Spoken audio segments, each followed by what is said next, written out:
Just a friendly reminder, if you guys want to speak on items on the agenda or off the agenda, that we ask that you fill out a speaker card and you bring it over to this side on the stage left. Also, just a couple of housekeeping things. The bathroom, the men's bathroom, is out the door, to your left, down the ramp on your right-hand side. The female restroom is all the way down the hall to your left at the end. So hopefully we've got some people out there who can help you get to the bathroom. If you have any issues, you can ask somebody at the back of the house or the front of the house. And just to reiterate, if you are here this evening, welcome. Great to see everyone for our first in-person meeting in a long time. Would love to just recommend, if you have any inkling or thought that you want to speak on an item tonight, it's really important that you turn in one of those speaker cards. Just like we did previously in our in-person meetings pre-COVID, those speaker cards will serve the function as the raise hand did at our virtual meetings. So we will take the speaker cards at the beginning of the item to determine how we'll approach our public comments. So please do go get the speaker cards if you are interested in speaking tonight. Thank you. And with that, we will reconvene to open session. We will start with our pledge. If everyone could stand up. Can you, wait a second, can I verify we're streaming? Brian, are we streaming? We're good. Okay. We will do the pledge then.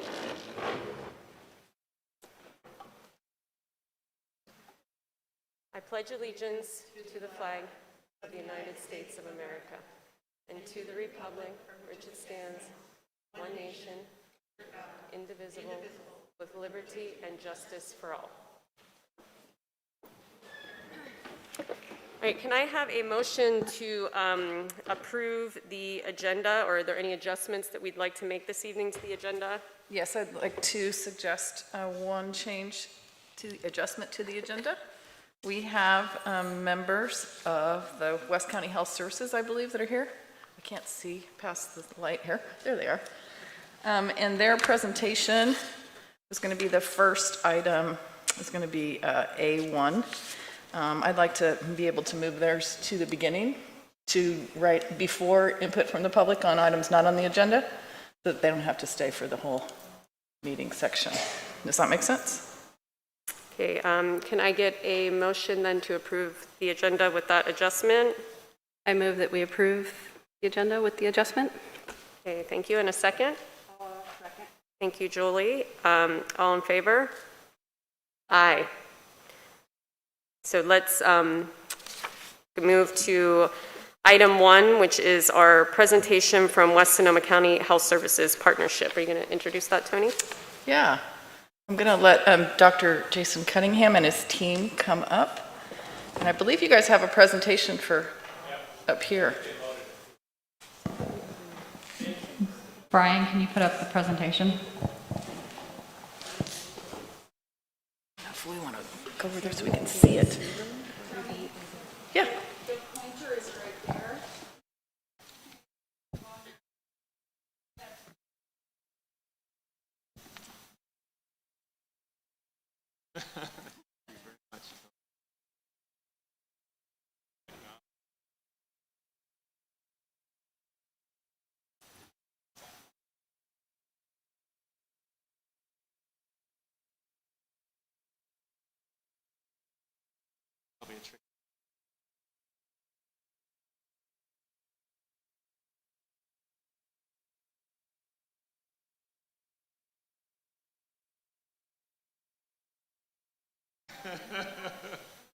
What was it?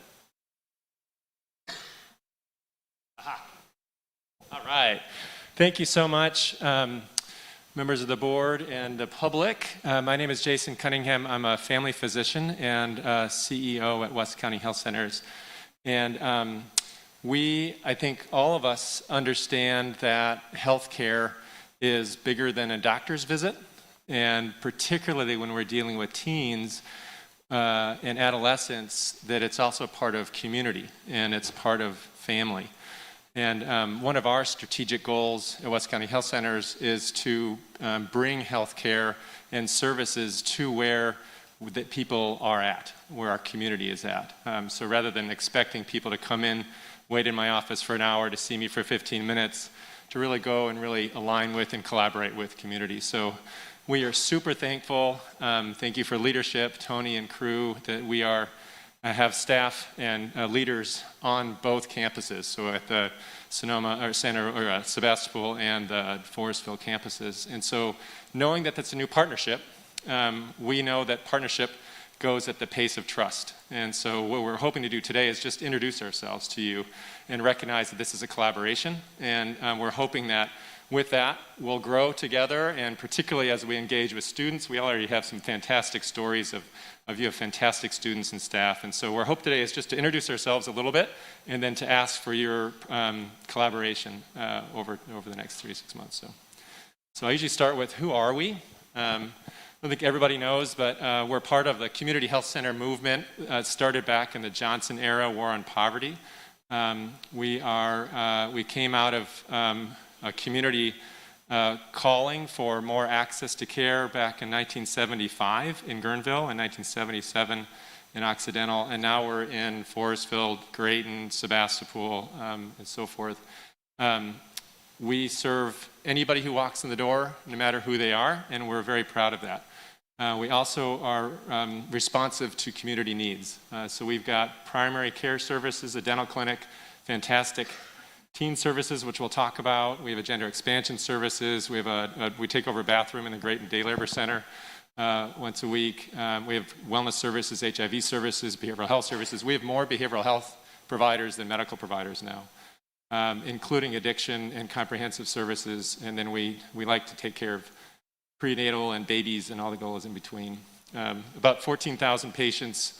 80% fall under the 200% of the federal poverty level as well. So, and I'm going to turn it over to our leaders at the teen clinic, but I guess my hope as this presentation again is for us to introduce ourselves and what we offer, and to say that we're hoping to provide services that are focused on and receptive to teens, but also recognize teens are connected to families. And so as we deal with stress and resilience and behavioral support or addiction or whatever that goes, we have a much bigger system that we're interested in bringing to the needs of the community. So from that perspective, I'll introduce you to Erin Elo.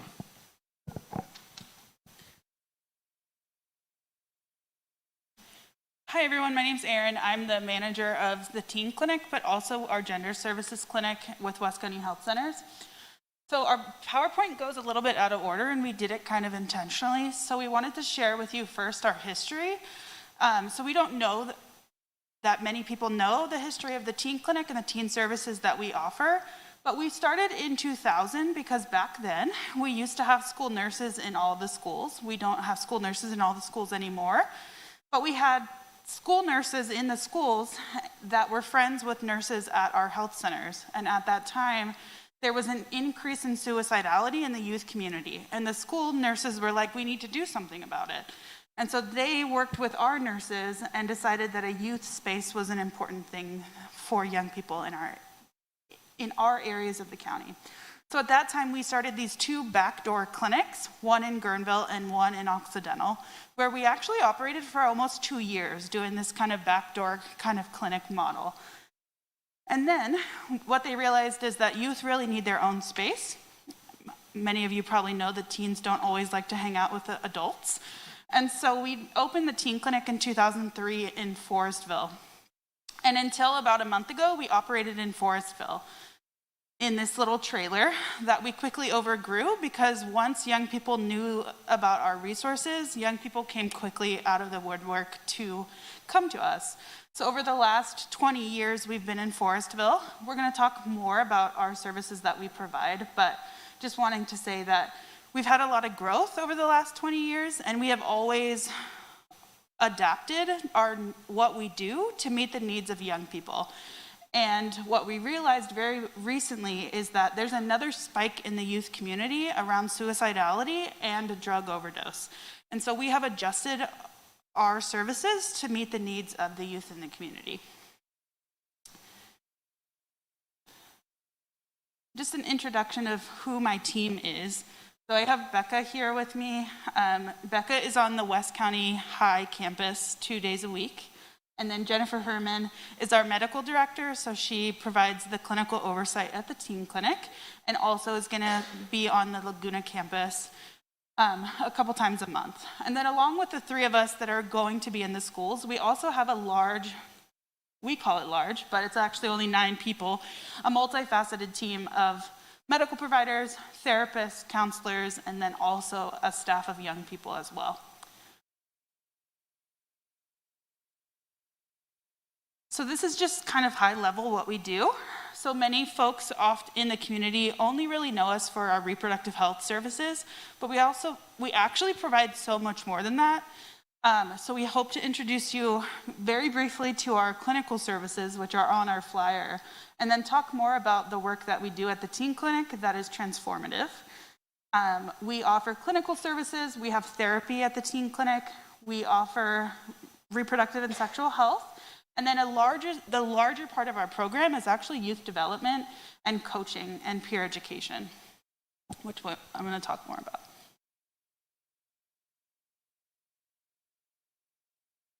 So I'll introduce Becca, and we're kind of going to co-do this slide. So just a little bit about our program. We have been, like I said, in existence for over 20 years.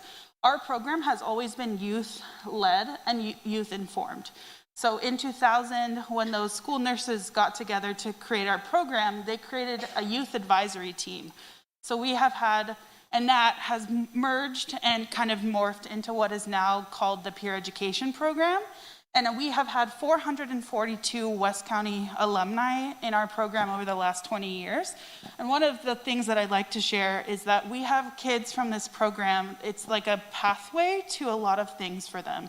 So we have people that now work on our staff, but also there is an OBGYN in the community, there is a social worker in the community, and these are all folks that started in high school in our program. And so I think it's pretty impressive, and these kids come back into our community and provide service as adults in the community. Hi everybody, my name is Becca Mitchell. I am the youth education and services liaison here. I'm also at the teen clinic. So just like Erin said, our peer education program is pretty remarkable. I've been here for 2 years now. I started at kind of a funky time, but even though I started at a weird time, I could still tell how transformative and wonderful the peer education program is, which is a large reason why we've made it through this craziness. It gives kids a chance to explore the medical field if that's what they're choosing to do, such as the OBGYN that Erin was talking about. Also teaching if they really want to be a teacher or if they're really interested in any of the things that we're doing.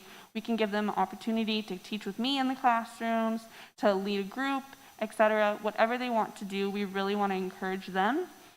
And peer support, it's proven to be the most effective way to change individuals.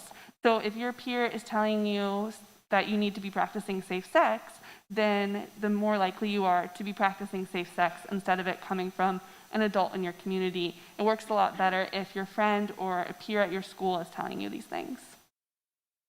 And so even though we work for the teen clinic, we're adults at the teen clinic, and so they don't listen to us the same way. Or all of you as parents, you probably tell your kids a lot of things that they don't hear until they hear it from a peer. And so the research actually says that this is the biggest way to create and make change for young people is to bring in their peers. And so we have had young people in our program for over 20 years, and even last year with COVID, we still had teens with us the whole year. And then right now we're also recruiting for a new group. So if you have young people who are interested, I didn't even mean to say that, but we're currently recruiting for the next 5 days. So if you have young people in your life, we are looking for new youth. Can I add one thing? We also do 2 retreats a year. It was a little funky with COVID, but we do one in the fall, one in the spring, and these retreats are really awesome. They're a chance for all the kids to bond and to learn. It depends on what retreat it is, but we also cram a lot of really interesting knowledge into the retreats. So I think almost all of these pictures are from the retreats up on the PowerPoint here, and they're just really awesome. And it's really cool to see everyone bond together regardless of where they're from, how old they are, what grade they are. Just seeing them all work together for the greater good is one of the best parts of the job. I don't have the clicker. Okay. I am going to read a letter from Addison Posner. She is from UC, or she goes to UC Berkeley. She can't come tonight, but I have a letter that she wrote.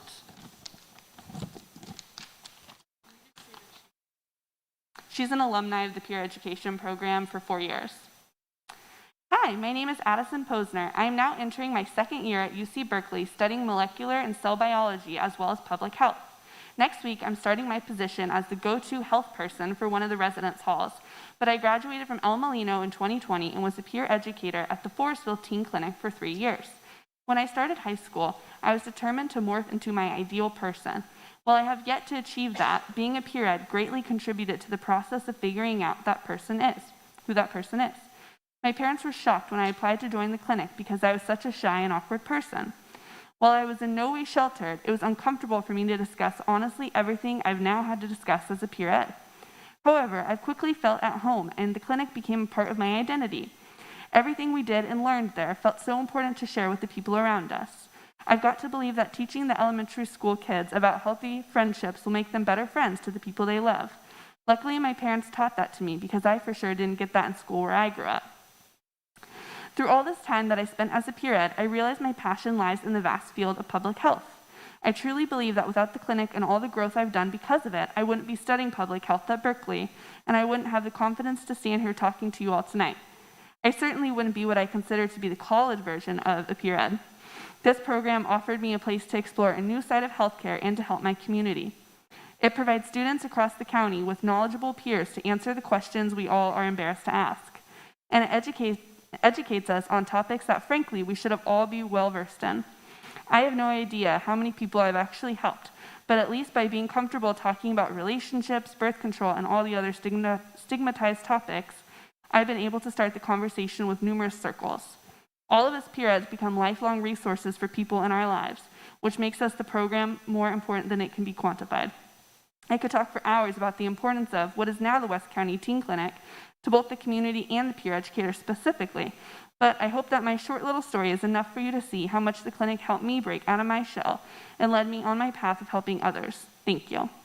A really great part about Addison is I actually, during COVID, joined her Zoom UC Berkeley public health meeting, and I got to talk to all of these wonderful, smart humans who want to be doctors and just talk to them and learned why they want to do what they do and told them about the clinic, and it was just a really awesome full circle moment. And then this is Maggie. She is a current peer educator with us. She goes to West County High, and I will hand it over.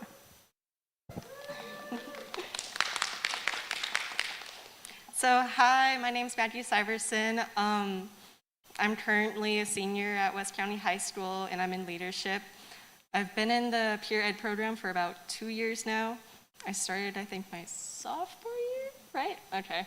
So I first learned about it when I was in my freshman, freshman little health section, and I was like, this sounds like an interesting program, and they kind of plugged their little information about being a peer ed and how there's so much fun stuff to do and just a great community, full of fun, just great environment. And being here now, I'm so glad I joined. It's such a great experience. The retreats, I experienced the COVID ones, and they're still like 10 times as fun. Even though we did it at the Forestville location at the time, we learned so much and had so much fun at the same time. So being a peer ed, I'm a resource to get questions answered and a person who can help tell them where to go for their needs. I enjoy being able to help my peers and be a safe place for them to come and talk about their problems. People that I have helped have been very grateful for the reliable and convenient services provided. I probably help a couple of students a week, and I feel like this would increase as the teen clinic location on campus becomes better known by students. I probably help a couple of students. I feel like this program has helped many of my peers stay safe and healthy. I appreciate you allowing the teen clinic to have a presence on campus because I feel like this will be very helpful to the students. Thank you.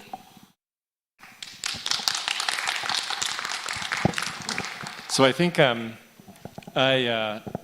in transparency and vulnerability, we love your kids, and we think that we need to learn together and grow together, and that means to me being with them in a way that's authentic, in a way that peers can really invest in, and we don't really know what services you're going to want. We know that we're going to be led by the kids, and so I think what we wanted to do tonight is just to show off a little bit so that you all know who we are, and that we would like to ask you as board leaders to be behind this in a way at the pace of change, in the pace of trust. So we will be in the schools really with, I mean, there's some great stories already around instead of discipline, let's counsel vaping.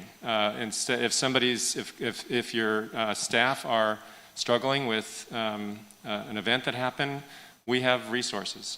If we want to bring in resources to your community, that's parent resources, parenting resources, that's addiction resources, that's suicide prevention resources. Those are things we're interested in offering, but we want to do it at the pace of engaging with your staff and your students. So we thank you for the time. I'd love to open it up for questions. All we really wanted to do today is not to get ahead of the trust and to know that we're here and then we're going to be coming back with an engagement strategy for you. Thank you for your presentation. Any questions or comments from the board before we open it up for any potential, this isn't an action item, so we're just hearing the presentation, but before we open it up for public comment. Yeah, Julie. I think it's great, everything you talked about, and so needed. I was wondering if you ever did home visits. We do home visits. And interestingly, as the pandemic happens, we're allowed to do more virtual care where the family is in their homes. Before, although we could do it, we really couldn't get reimbursed for it, and that it changes the model.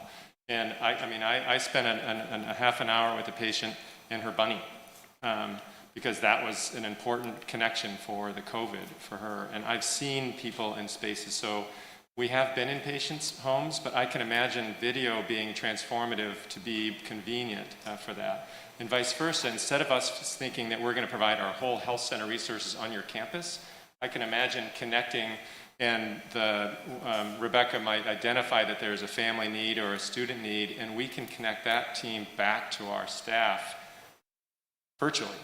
And that may be a whole slew. So it opens up the possibilities of what type of resources we might be able to provide on site because of the virtual. If you have a special interest or need, we're a very creative group. And so if you feel like there's a homebound or a home need that we might rally around, that's where another open invitation is to say, sure, let's think about that. And we'll go from there.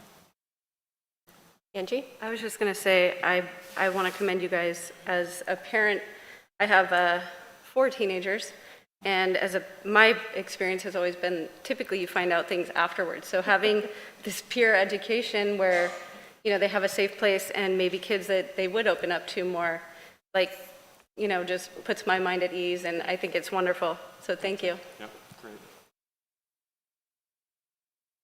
I just wanted to say thanks so much for you just being here, being and coming tonight to share you with us and with our community. It means a lot, and you're right, it's about community, and it's about each piece of our community.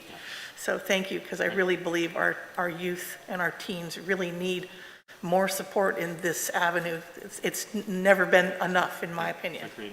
Thank you. Well, and before we turn it over to any potential public comment, I too want to just echo the thanks. And I'm going to date myself a little bit. I remember when the teen clinic first opened and I was working with young people in the West County and how exciting of an opportunity that was and still continues to be.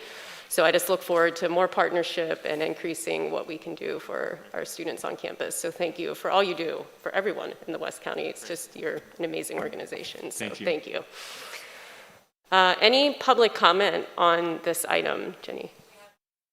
No public comment on this item. Okay, thank you. Thank you so much. All right, thank you. Thank you.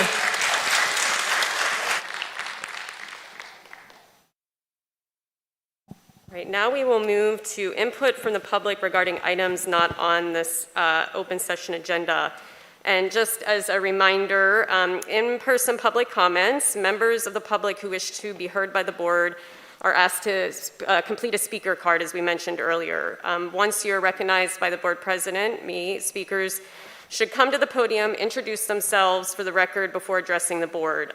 Individual speakers are limited to 3 minutes. Groups commenting on the same topic are limited to 15 minutes. With board consent, which we often do, we may increase or decrease the time allowed for public presentations to allow for more people to speak, depending on the topic and number of persons wishing to be heard. The president may take a poll of speakers for or against a particular issue and may ask that additional persons speak only if they have something new to add. The board will not comment on items unless they are agendized. However, the board reserves the right to clarify or correct any misinformation stated. Each individual speaker may only address the board one time per unagendized or agendized items. As per board bylaws, during agendized items, the board president reserves the right to ask any speaker to stay on the current agendized topic. Once warned and the speaker continues off the topic, the board president reserves the right to ask them to be seated or to have their microphone muted. Right, Jenny, do we have public comment for? Yes, you do. You have a total of 8 different topics with a variety of speakers and people who sent in emails. So the topics are busing. You have 3 people, or 3 messages to be read that were emailed in. 1 about the library to be read from an email in. 1 about JC credit that was emailed in. 2 about school conditions, which those folks are here. 10 about school consolidation, 10 of which are here, 3 of which are to be read from emails sent in. 2 people here for board recall. No emailed messages. 1 thank you, person is here, and 3 people here to talk about rebranding and 6 emails regarding rebranding. Would like direction on how you would like us to coordinate this. It seems like a little bit of a mess to try to bring up there, so I'm happy to read off names. Well, that at the very least I know will be very helpful. So let me ask my colleagues how we want to handle board comment.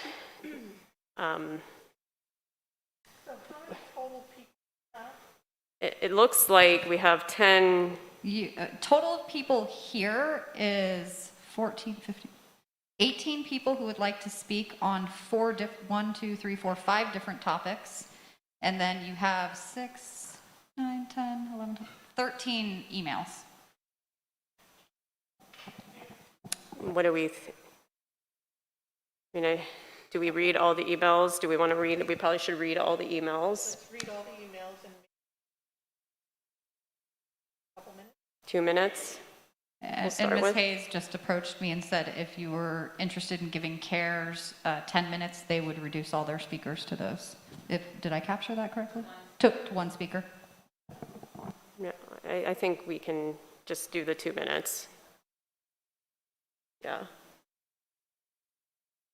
Could you tell me again? Sorry, I was talking to her while you Yeah, guys no, were- 2 minutes. We will do 2 minutes per speaker and then read emails. Perfect. Some of the emails are very long. So let's, I guess that's it, but the emails, we don't have a time. I guess just read the email until you get to 2 minutes. copy. Yeah, me. and then you can email us the emails so we can see the full comment. Does that seem fair? This seems fine to me. 2 minutes of an email. Yeah. Okay. I think that's fair. And then All right.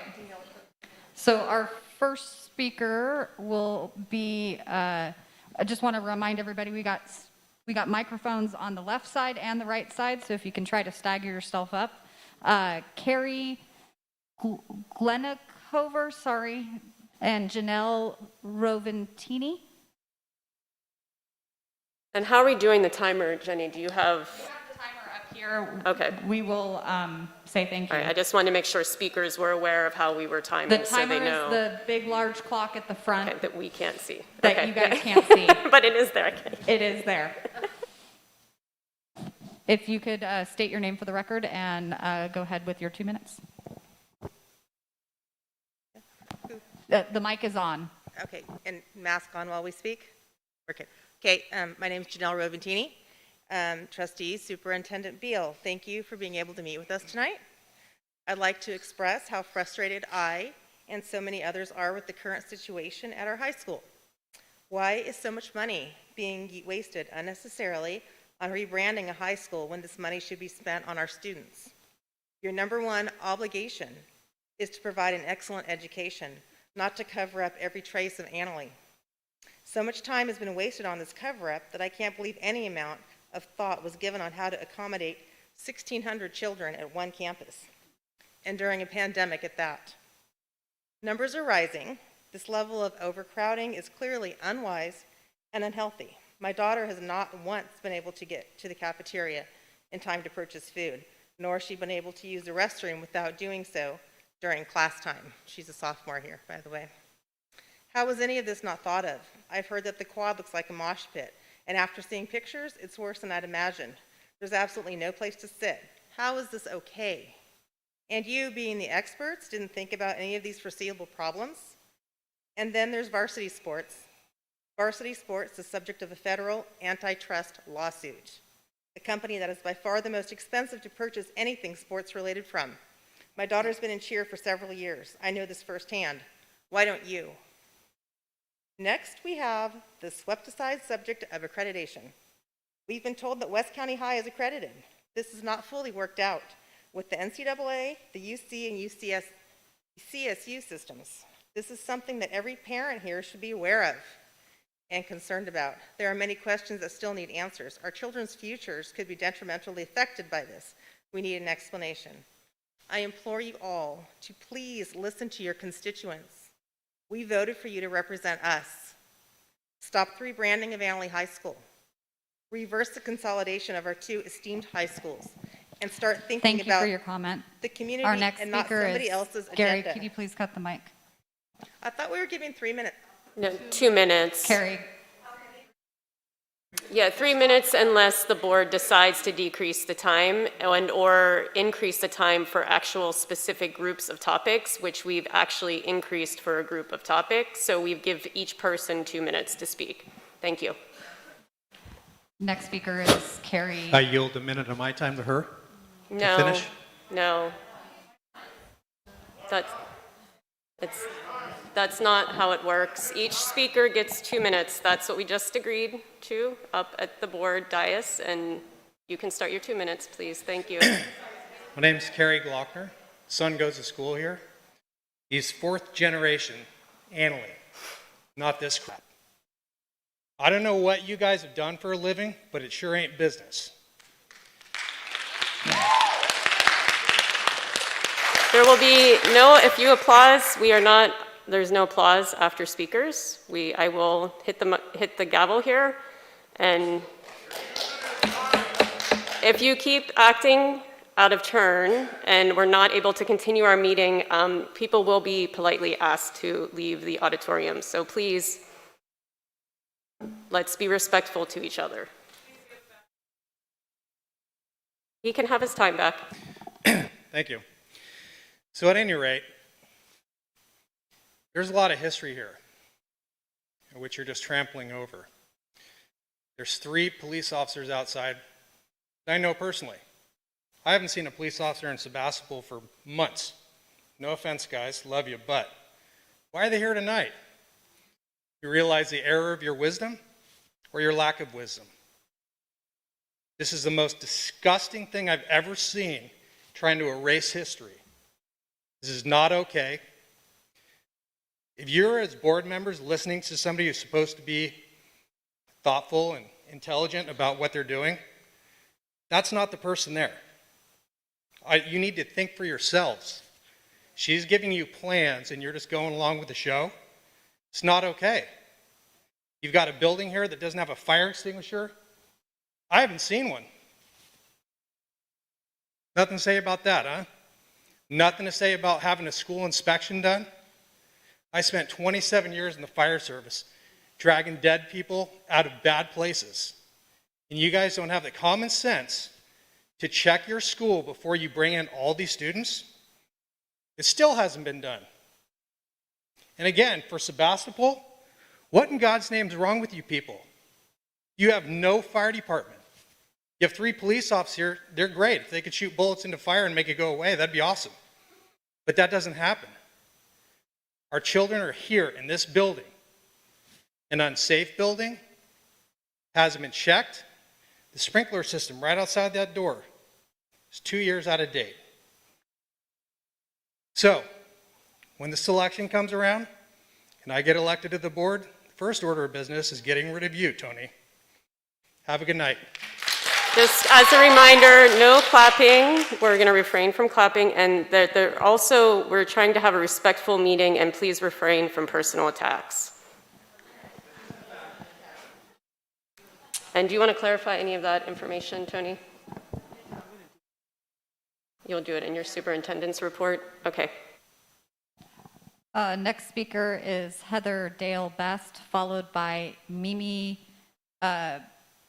Butis. Sorry.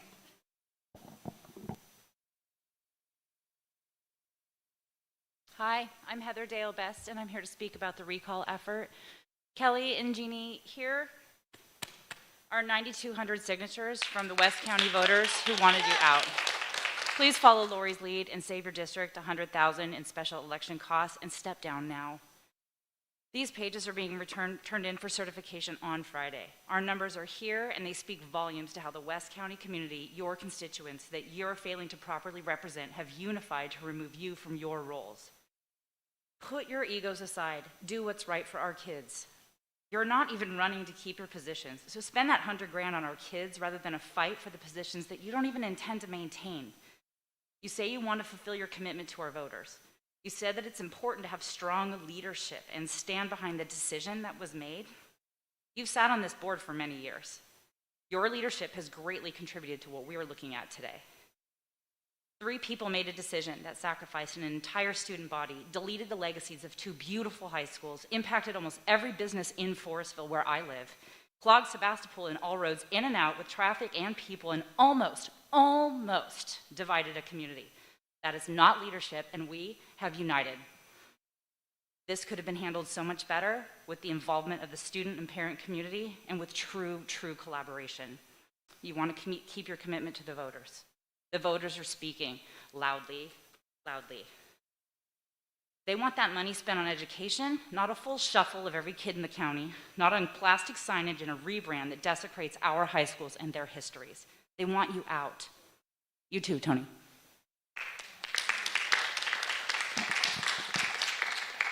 Next speaker is Mimi, followed by Judy Gooden.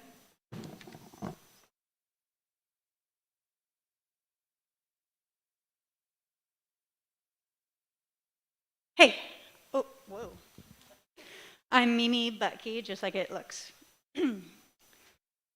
All right, I'm from Forestville, and I haven't spoken in a board meeting, but I think it's time, officially. I want to know, how do you justify serving out the remainder of your terms, which would be, what, fall of 22? Not fall of this year, next year. When you can clearly see how unsupported you are in the community. It's not, hunky-dory. Your decision-making is really making a big mess. And keep in mind, these people that are not supporting you we should be, backing you and working with you. And if we have to consolidate, which obviously we don't, there are so many other options. Do it together, work together as a team, which you don't seem to do very much.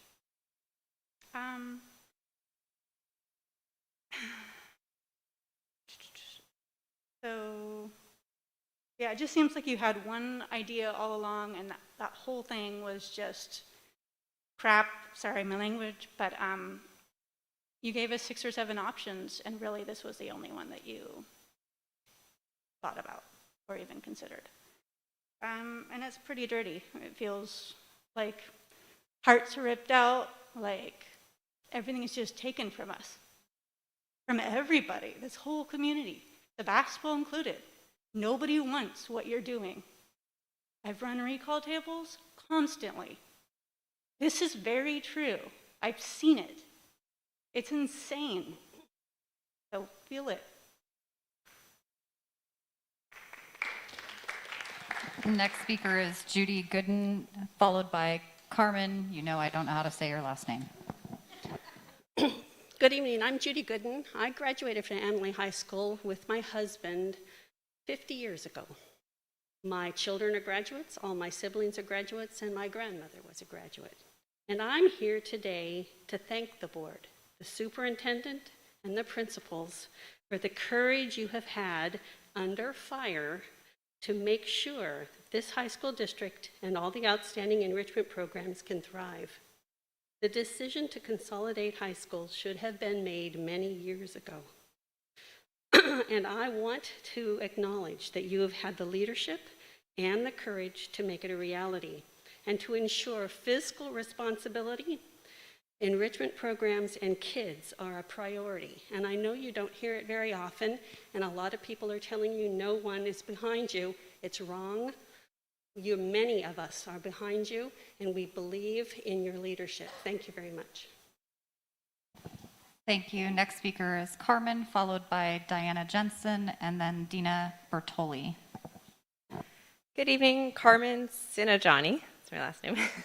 I'm president of the Bandwagon, which is the music program for those that are the music boosters for the music program here at West County High. I'm talking on behalf of the Music Boosters program.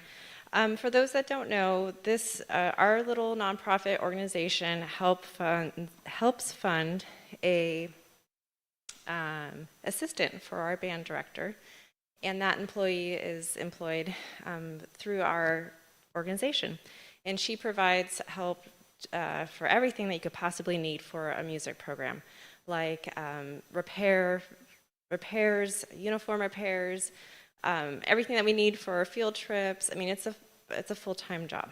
So my concern is that we don't have money for the rebranding.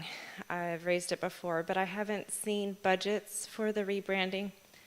It costs $30,000 to replace our uniforms. We have interim uniforms that the district has graciously given us for things like the upcoming parade. We have t-shirts for that. But we have formal uniforms, and over the years, our little organization has fundraised and paid for those. And we just don't have the wiggle room to cover the expense. So I'm really hoping that as you go through this process, you can help share to the public and to our organization the plan. I understand that you like our organization. I'm so glad for that. But I haven't seen as part of the budget process where that fits in. And so it'd be great for planning. It'd be great to know where in the school year that might happen. We have spring events, the spring parade. We have CMEAs, things like that, different performances where the uniform matters. So thank you. Next speaker is Diana Jensen, followed by Dina Bertoli, then Manuel Ruiz Flores. Hi, my name is Diana Jensen. I graduated from Annalee High School in 1982. My parents graduated from Annalee High School in 1953. I have many other aunts and uncles that have either gone to school here or taught here. I think rebranding is very unnecessary and a big waste of money. We consolidated because we had a lack of funds. We got a lack of students at a school. It needed to be done. I understand that, and I agree it should have been done a few years ago. With that, Annalee and El Molino never had a problem with each other. I think you guys kind of created the problem, or something has drastically changed that I am really unaware of. We're a very friendly rivalry, but now we're under one roof, and we're still Annalee High School, and I think the kids can work on that together. We're only asking for 3 years of Elmo kids, and I know it's hard for them to leave their legacy behind. I wouldn't want to do that either. But if I had to go to El Molino, I wouldn't be asking them to change their name, change their colors. This school is falling apart. It's been falling apart for decades. Walk the hallways, there's holes in the glass ceiling, but we're going to spend money covering Annalee up, changing all the names. I think you can spend your money a little better.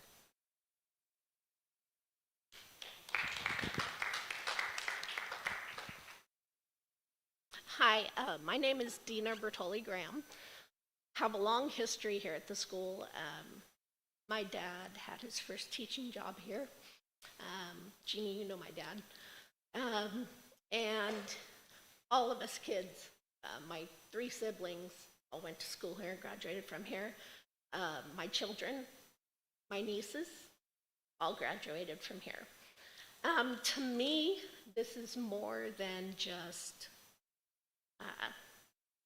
a name change and consolidation. This is more of the history for me personally. But there are a few things that I think that need to be addressed before the consolidation comes along. I've looked into a few things, and from my memory of the school, there are a few health issues that I believe have not been looked into. I have a few things that as I said, I looked up, and I worry about the health of the students here. One of the things that I looked up is about the lavatories, toilets, urinals, etc., and looked up how many per student, both male and female, and access to the lavatories. And I don't believe there's enough here on campus. And that would seem to me that that would be quite a large expense. The information that I have is that for male, for every toilet per equals 50 people. Sorry about that. And for every urinal, there should be 1 for every 100. For females, there should be 1 toilet per 30, and for the lavatories, there should be 1 per 40 students. That puts us at a way greater amount than what we have here. Thank you for your comment. Our next speaker is Manuel Ruiz Flores, followed by Jolene Johnson, and then Christy Rousey. Hi, my name is Manuel Ruiz Flores. I'm a senior this year at West County High. I asked to speak tonight because I feel like something very special has been taken away from me. I could have never imagined that in 4 years of high school, I'd be dealing with teachers striking, fires, floods, and pandemics, and merging 2 rival high schools together. Just one of those situations creates an enormous amount of stress, but asking teenagers to handle all these things at one right after the other is overwhelming. As I walk onto campus each day, it's obvious that your decision was rushed and not well thought out. It feels like you put a Band-Aid over a gushing wound that needs stitches. I'd like to share with you some of the reasons why I feel this way. I'm a student that learns at a much slower pace, and putting me into a group of students of around 1,600 sets me up for failure pretty much every day. The classroom, facilities, and equipment we use each day is pretty much run down, needs pretty much work on. You put rival high schools together with no adjustment period, and in 3 days of school, there have been multiple fights. The school is way too small and overcrowded, which is why 2 schools were separated many years ago. Although I'm very unhappy with your decision to consolidate, I'm doing my best to make the situation work since you leave me with no choice. However, I am grateful to see how hard the staff is working to make us all feel welcome. Thank you for your time to hear my concerns, and I hope that a lot of changes are coming to make the students feel heard and valued.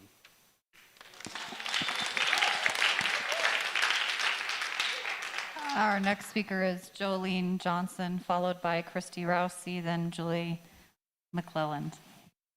Thank you, Manny, for speaking. My name is Jolene Johnson, and I'm an educator here. And for everyone who spoke about keeping Annalee alive in here and talking about the horrible conditions in which it lives, just remind you, we do have a $90 million bond that is for infrastructure, and maybe those reasons are another reason why we should have been at El Molino and not here.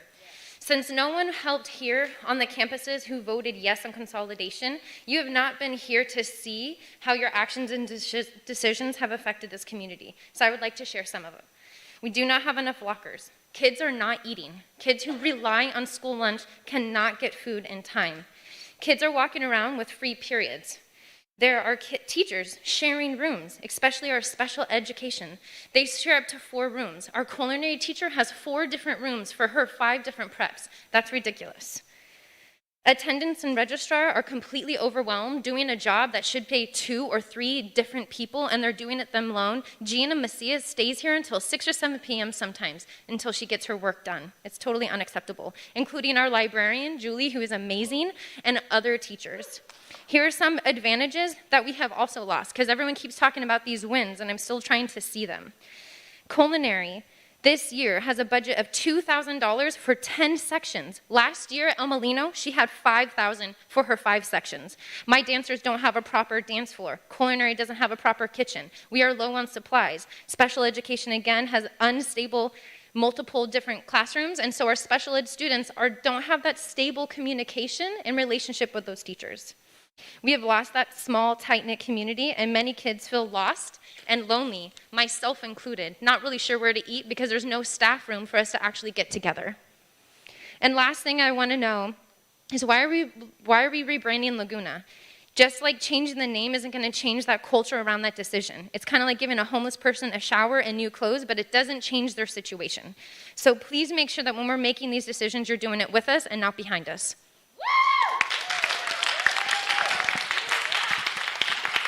Christy Rousey, followed by Julie, then Tasha Madison. My name is Christy Ramsey, and I'm here as a representative as a parent and as a healthcare provider. My daughter was assaulted on campus here on her second day of school. I saw the video of it. This is tensions after a pandemic and kids being home alone, not knowing how to deal, and coming together in this crowd that should not have been. I really don't understand your decision on putting this together, especially in the middle of the pandemic. I'd like to know what you're going to do about the violence that is happening here on campus. Within the first week, I heard of 10 fights, and that's probably not even half of it. So what are you going to do about the violence? My daughter was attacked. I'm not okay with this. Nobody should be okay with this. You should not be okay with this. Thankfully, there is a therapist on campus that has reached out to her. It took up until the next day, at the end of the school period, for her to even be called into the office to ask her how she was and how she was doing. She's only made it through 1 full day of school because she's traumatized. The girl is no longer here that attacked her. But that doesn't solve everything. As a healthcare provider, what I do to protect myself, bringing adults into a cardiovascular clinic, adults whose brains are developed and protect themselves, that's not happening here. Kids don't think about consequences. As a teenager, I never thought about consequences. It's never going to happen to me. But guess what? I see pictures of this campus and the overcrowding, and it's not acceptable. It's not acceptable at all. We are in a pandemic. Our next speaker is Julie McClellan, followed by Tasha Madison, and then Gillian Hayes. Hi, I'm Julie McClellan. I'm the librarian here at the high school. I have a few things that I want to talk about. So I'm very concerned with this just being at the old Danley campus. Some of the things that people that are for being here are concerned about. It's crowded. It's really crowded. I have a lot of kids come to the library at lunch. I was like, did you get some lunch? And they say, no, the lines are too long. I can't get any food. So it may seem like it's stabilizing, but it's not. The kids who need food are not getting food. I usually have snacks, but I can't even feed all the kids that come in, right? That's not my job. That's coming out of my pocket, and I'm happy to do it, but that shouldn't be my job, right? So kids are not getting breakfast. They're not getting lunch. So again, it seems like it's stabilized. That's because they're choosing just to avoid the line. I've heard parents who say, I can pack a lunch, so I'll pack a lunch so that kids that this is their only meal can get a meal. That's wrong. That's wrong at every level, okay? The other thing I'm concerned about is kids are saying I came to you about 3 years ago about the buses. The bus routes have changed. The kids are confused. The buses are getting there late. They feel like they're getting late to school. That's still a problem. The other thing that was said was sports buses. I know there's an activity bus that wasn't publicized very well. I think that's now been publicized. but that they weren't going to have buses for teams? What about kids that don't have a car or parents that aren't involved and can't get them there? What is happening? I heard yesterday there was a bus for the volleyball, which good, it was for the girls, yay, but that is just not acceptable at all. I don't know what's happening with that. There's a shortage of textbooks because that wasn't looked at. We don't have a curriculum director in our district. That was being laid on me. It's not my job. What are we going to do? I checked out probably 10,000 textbooks over the last 10 days. Me. I had a handful of helpers. Thank God. Thank God for Gina. Thank God for David. Thank God for Stacy. I had Elmo people showing up to help. That's who showed up to help. Thank you, Julie, for your comment. Next speaker is Tasha Madison, followed by Gillian Hayes, and then Ana Maria Alvarez Padilla. So this is my first time speaking at a board meeting, but I feel like I need to speak up with the rest of my community. We are absolutely frustrated and enraged with this consolidation and the way things are going at our school. With 1,600 kids packed into the school, you have kids that can't get lunch like you just heard, you have fighting, you have other safety hazards with kids tripping and falling and hurting themselves, and then you have the cost to ride the bus. The cost to ride the bus is almost $300. My niece is taking the bus, the county bus, to school because my brother and sister-in-law don't want to pay almost $300 for her to ride the bus for the year. Not to mention how long she's going to be on the bus. You have kids in Fort Ross who are catching the bus at 6:30 in the morning, and they're not getting home until 5:30 in the evening. Those kids can't even play sports because of how late they would get home. And then they have to do homework, chores. You know, they're not getting to bed till 11, 12 o'clock at night. You tell me how this is fair for our kids to be put in a school further away. I actually sat in traffic the other day in Sebastopol when it was time for parents to go pick up the kids. To get from Guerneville to Sebastopol to the Old Palm Drive, it took me 45 minutes when it should take me no more than 25 to 30 minutes to get into Sebastopol. That is absolutely absurd. This is not okay, and I'm here with the rest of my community to say that if you guys can't do what's best for our kids, you, Jeannie and Kelly, you need to step down and step down immediately. Thank you. Gillian Hayes, and then Ana Maria, and then Jessie Mills. Great to be here tonight. This is difficult. Julie and Angie, none of this frustration, I don't think you should take it on your shoulders. As difficult as it is, I understand where you were sitting in the original vote. So please try not to take this on.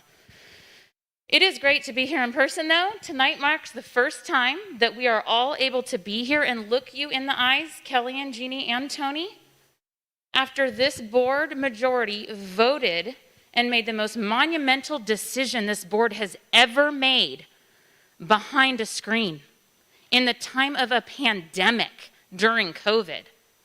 As you know, Kelly and Jeannie voted to close our beloved school and gave us a 4-month planning timeline to consolidate, and you hear tonight all the problems that has created.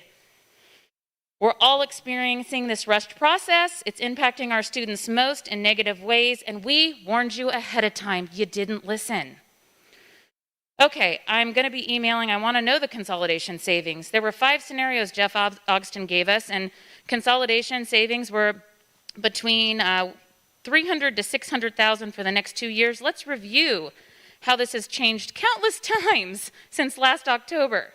Let's also look at the costs of consolidation. First of all, in July, you spent $97,000 on an attorney, probably fighting the lawsuit that didn't need to happen because you could have worked with us in the first place. Temporary jerseys, $20,000. Shuttling kids between schools, $30,000. 2 ADs, athletic directors, 4 vice principals. The Annalee painting contract, the new signage. The moving company alone was $6,000 in July. The cost of security for this meeting. Our kids need security because of the fights that you aren't able to prevent, not you at this board meeting. Time to step down, hear your voters, listen to what we have to say. 9,200 signatures do not support you. Please step down and let somebody else take over from West County that will do the job. Our next speaker is Ana Maria Alvarez, followed by Jessie Mills. Hello, my name is Antonio Padilla Jr. I'm actually representing for my mom. I was an alumni for El Leon. Thank you. I am an El Leon alumni, and what I'd like to say is your special education ain't really working out. My sister is here tonight, and whenever she comes back home, she doesn't even want to talk. Every time she comes home, she's always crying. She's saying, "I didn't eat lunch today. I just don't really care about the school. Sometimes I want to get out of there or go to Pioneer, Sebastopol, anywhere." It's just not really working out for you guys. I don't really know what you guys really do here. Like, I know you were in charge. That's the only thing I was caring about. My school getting shut down. I'm not really for it. I thought my sister was going to graduate at El Molino High School with me, but apparently I was wrong.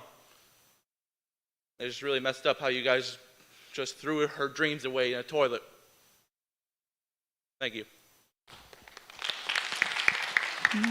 Next speaker is Jessie Mills, followed by Michelle Little. And then I do have a speaker card here for a student who also gave us her speech, and it's Ari Sanchez? Ixiri Sanchez? Thank you. Jessie Mills here. So first of all, I want to say, just like Gillian echoed, thank God we get to be here in person, and I'm not behind a screen where you can mute me or cut me off at your discretion.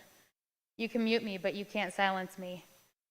When I started preparing for this meeting on what I was going to say, I said, I'm going to pick a letter of the alphabet, and I'm going to come up with some words to describe what's going on. So I picked the letter D. I came up within a few seconds. I came up with disaster, disgrace, distrust, disgusting, and disorganized. And right here, what I have in front of me, this Exhibit A, I picked up an agenda right outside of this room for tonight's agenda. The date of it is the regular meeting scheduled for June 23rd, 21. So, again, it's disorganized. I'm also asking you to re-agendize the superintendent's contract that was not voted on and not properly agendized and in gross violation of the Brown Act. That contract is legally null and void. And savings, what savings have you made so far with this consolidation? You're wasting money on security, who are prohibiting people from exercising their First Amendment rights outside of this building. $600,000 would have saved Elmo, but instead, you're spending money on 2 campuses. You're busing. Have any of you ridden the bus route, by the way, from Fort Ross? Your signs, your uniforms. Tell us the cost savings. We don't have any numbers. Nobody. Tony, you're not providing that to the public. You received stimulus money for small class sizes. Instead, we have no time for lunch, not enough bathrooms, fights, every building falling apart. What happens if there's an earthquake right now in this building? COVID rules are at school, don't have COVID rules at school, but they're here tonight. What about Thank at you school? for your comment. Our next speaker Please is resign Michelle and appoint Josh Noltemeyer.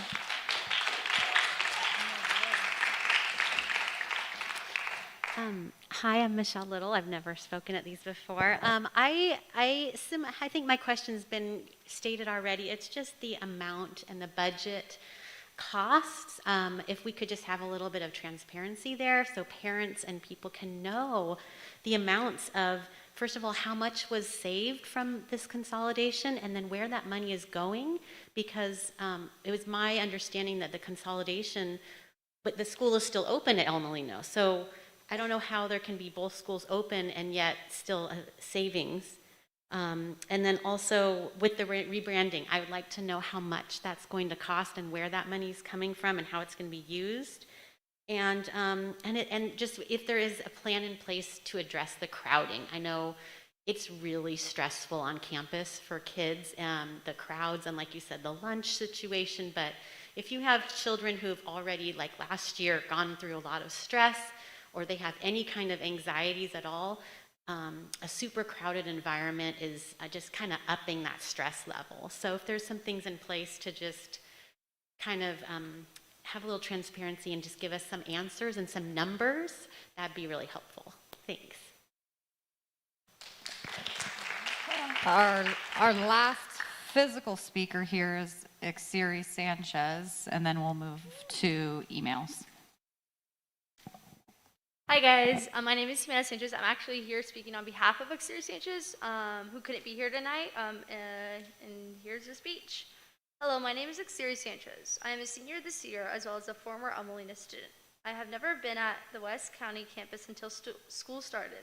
I drive to school and never once was told where to park, as there is a staff parking lot as well as one for the students, and that's very important to know beforehand. As well, all know our school has multiplied in size, but there are just too many of us on this campus. When I stand in the quad, I stand shoulder to shoulder with the rest of the students. It's hard to get around. I remember being late to class just because it was so hard to get around. Not only that, but the usage of all three campuses is difficult. I again was late to class because I had to walk across the West County campus all the way to the former Laguna campus, and trust me, I sped walk. My options and opportunities are still on the table, but my time is limited. I have attended the Amelino dance class for the past 3 years of high school. It was something I grew to love for the times I was there. Many of my best memories were made in that class. I again joined that class because it was the last year I was able to take it for the very last time. I thought really hard about this decision, but I ended up dropping the class as hard as it was for me to do so. May I ask, why is my time going towards traveling from one school to another when I can simply just stay at one? Why should we have to use 3 schools? Like stated before, I drive. Should my money and time be wasted when I had everything before and none of this was an issue? I, too, have a life outside of school, and with this traveling situation, time is being ripped from me when it shouldn't be. Thank you.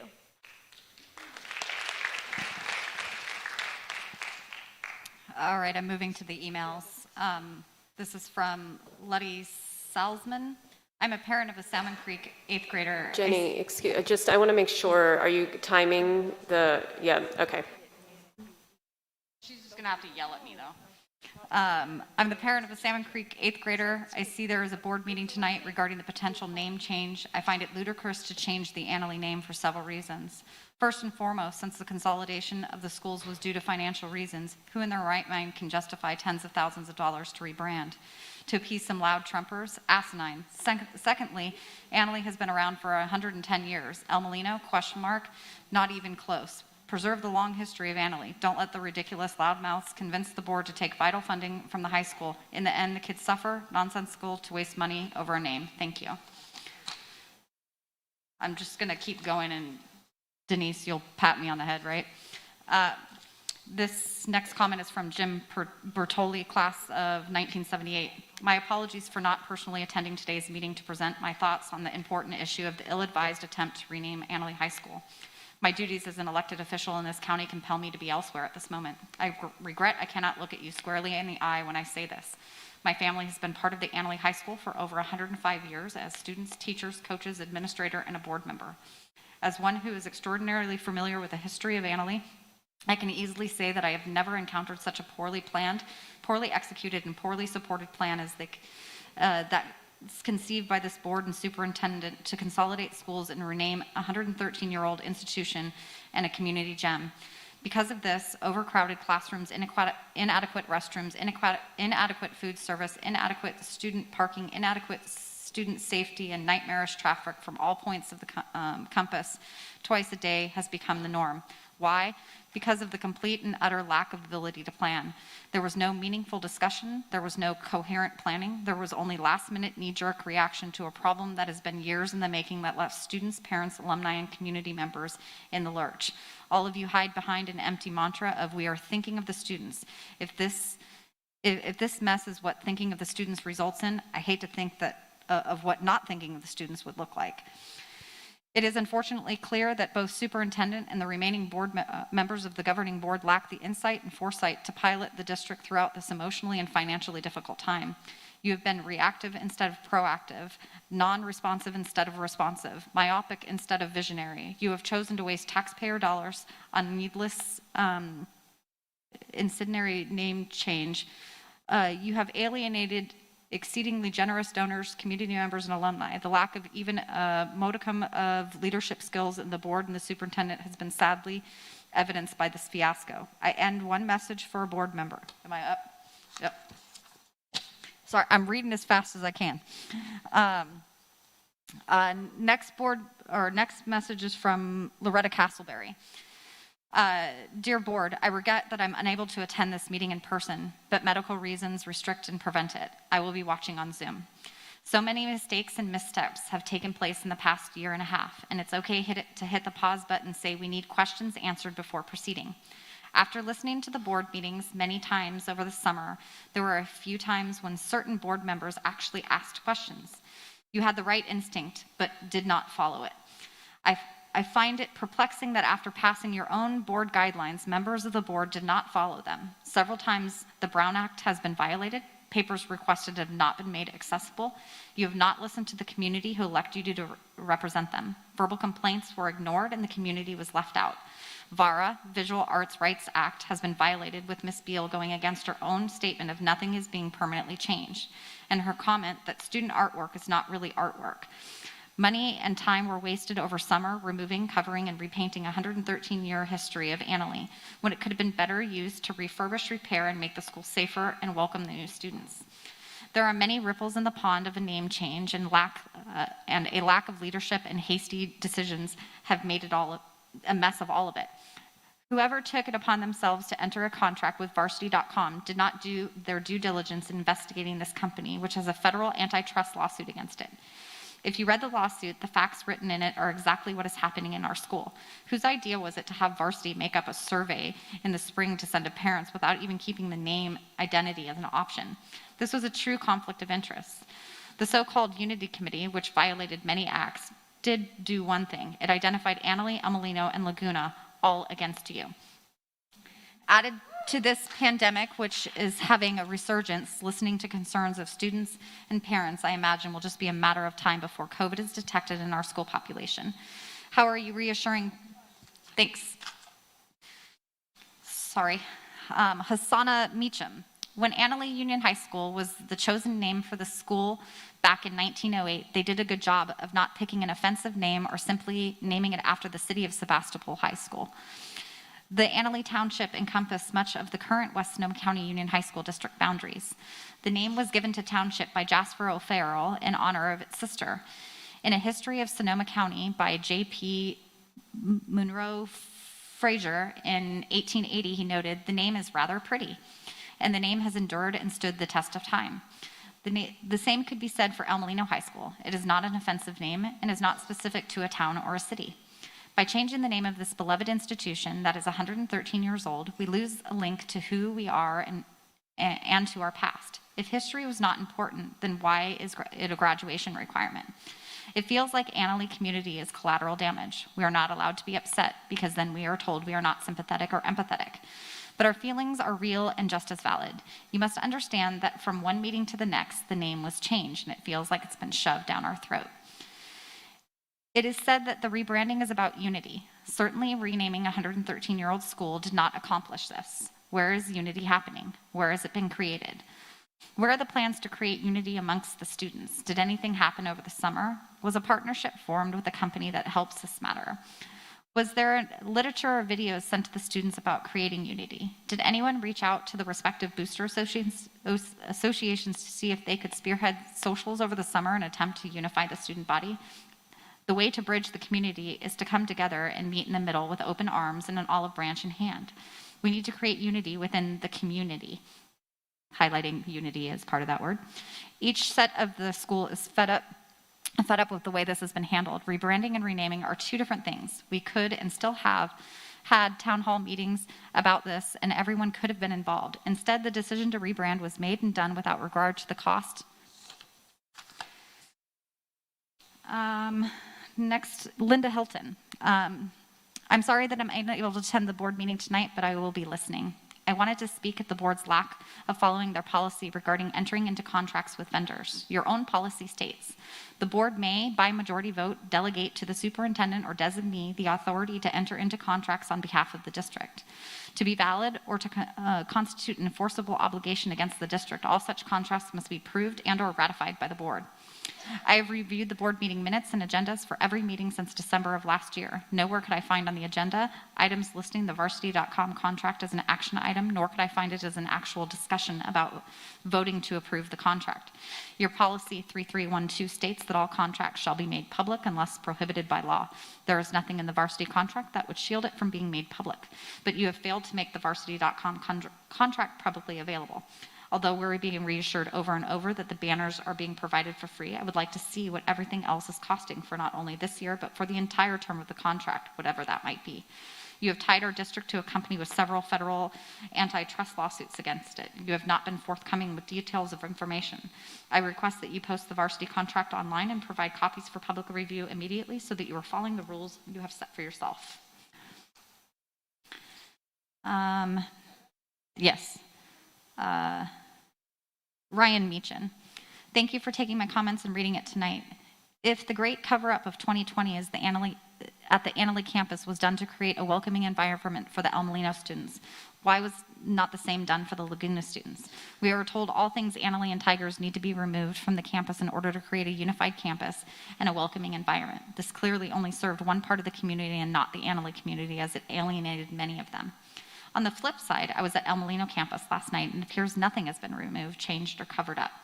There are no temporary signs, permanent signs indicating the campus is now Laguna. There's not one temporary sign or sandwich board sign welcoming them to the campus at all. They claim that this is our most vulnerable population. However, they clearly did not care one bit about creating a welcoming environment for them. So let's see this for what it is. They roll out the red carpet for El Molino community and don't give a second thought for Annalee or Laguna. For the record, I do not think anything should have changed on either campus. I'm so glad the Elmo campus is intact. I'm heartbroken for the defacement of what happened at Annalee. Thank you. All right. My name is Julia Schultz. I've been working with Leah Woody on trying to get enrolled in the JC core classes like English and history and have the credit counts for my junior year. Ms. Woody explained to me that right now, if a student wants to take classes, it's on the top of their course load and only counts for elective credits. She mentioned that this was because of declining enrollment and wanted to keep kids in the district not enrolling in the JC. Well, that's not a problem anymore. I hope you consider allowing students who put in the effort to do a college level class to get high school credits specifically for their class they took. This would be so beneficial, not just to the students, but to the school in general.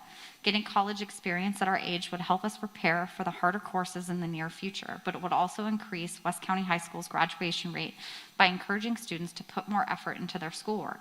By saying students would have to take these JC classes on top of their already full schedule, most students will choose not to do them at all, and ones that will probably won't be putting their energy into high school classes. They'll most likely invest their college level classes that get them college level credit. Not only will they feel like this makes more sense emotionally, they'll feel like they've outgrown high school. I know from personal experience that taking these classes makes you connect to them more for multiple reasons. Choosing your own classes gives us a sense of freedom and independence. There are more options which allow us to customize our academic experience. Getting college credit in advance encourages efficiency and getting ahead of the game, which personally makes me more motivated to go to work hard. Doing these more challenging classes impresses colleges and shows initiative, making the students and the school look better. Classes at the JC are free and discounted for high school students, plus we won't have to pay for AP exams, levels the playing field, and promotes economic equality.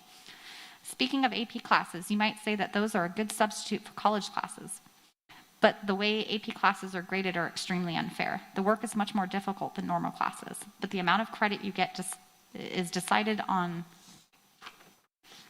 That was a very wordy one. Here we go. This is from Rosalie Abbott. My name is Rosalie Abbott, Teen Services Librarian at the Sebastopol Regional Library. I look forward to working to support the West County High School community by collaborating with your fabulous school librarian, Julie McClelland, and your renowned and dedicated teachers. I'm excited to provide teachers with Sonoma County Library educators cards to share about our abundant free resources and reading lots of fun young adult fiction with the book club this year, sponsored by the Friends of the Sebastopol Library. If any student or teacher would like to reach out, please find Rosalie at the Sebastopol Library.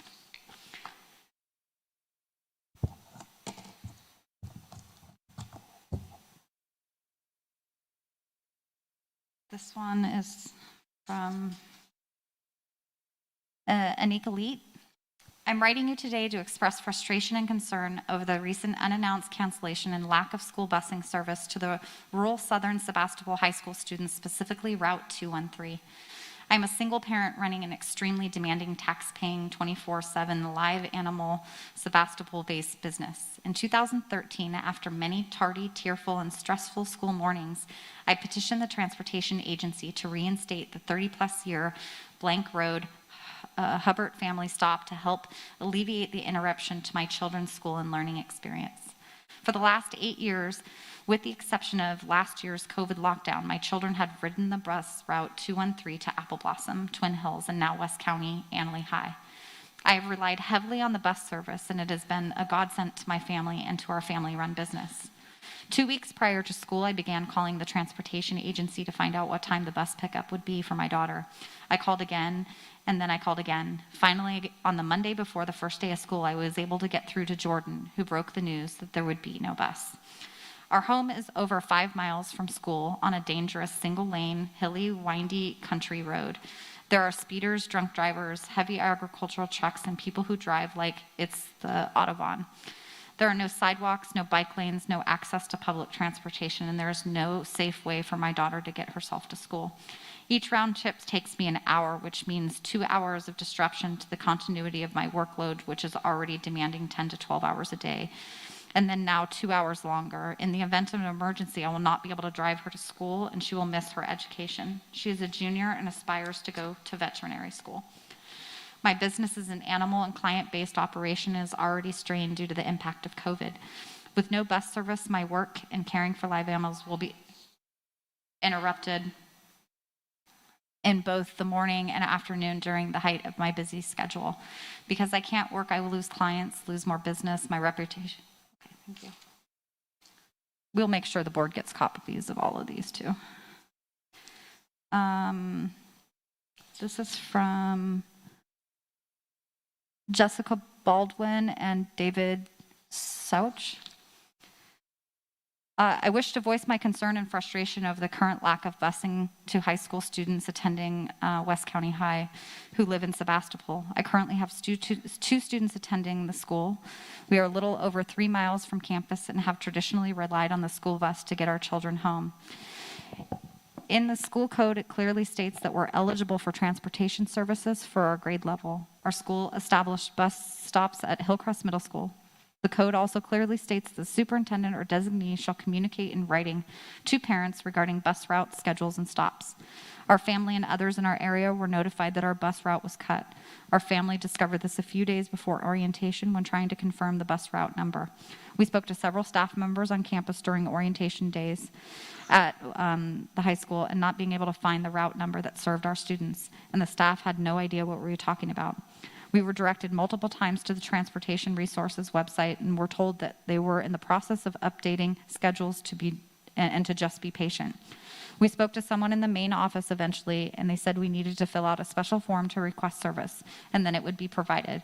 But when I asked them for them to show me or to print me a copy of said form, it could not be found. I left a voicemail message and text message and was finally informed that the routes had been cut in 2020-21 to conserve money.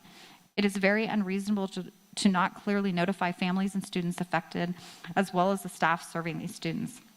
We had less than a week to figure out transportation after having to find out for ourselves that our student had no way to and from school the following week.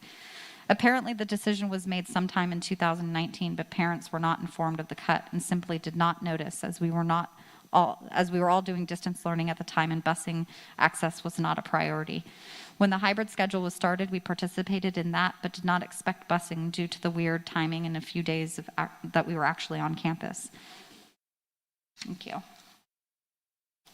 Next comment is from Jennifer Bernardi. I'm a single parent that is very concerned about the cancellation of the bus route 213 in the rural Sebastopol area.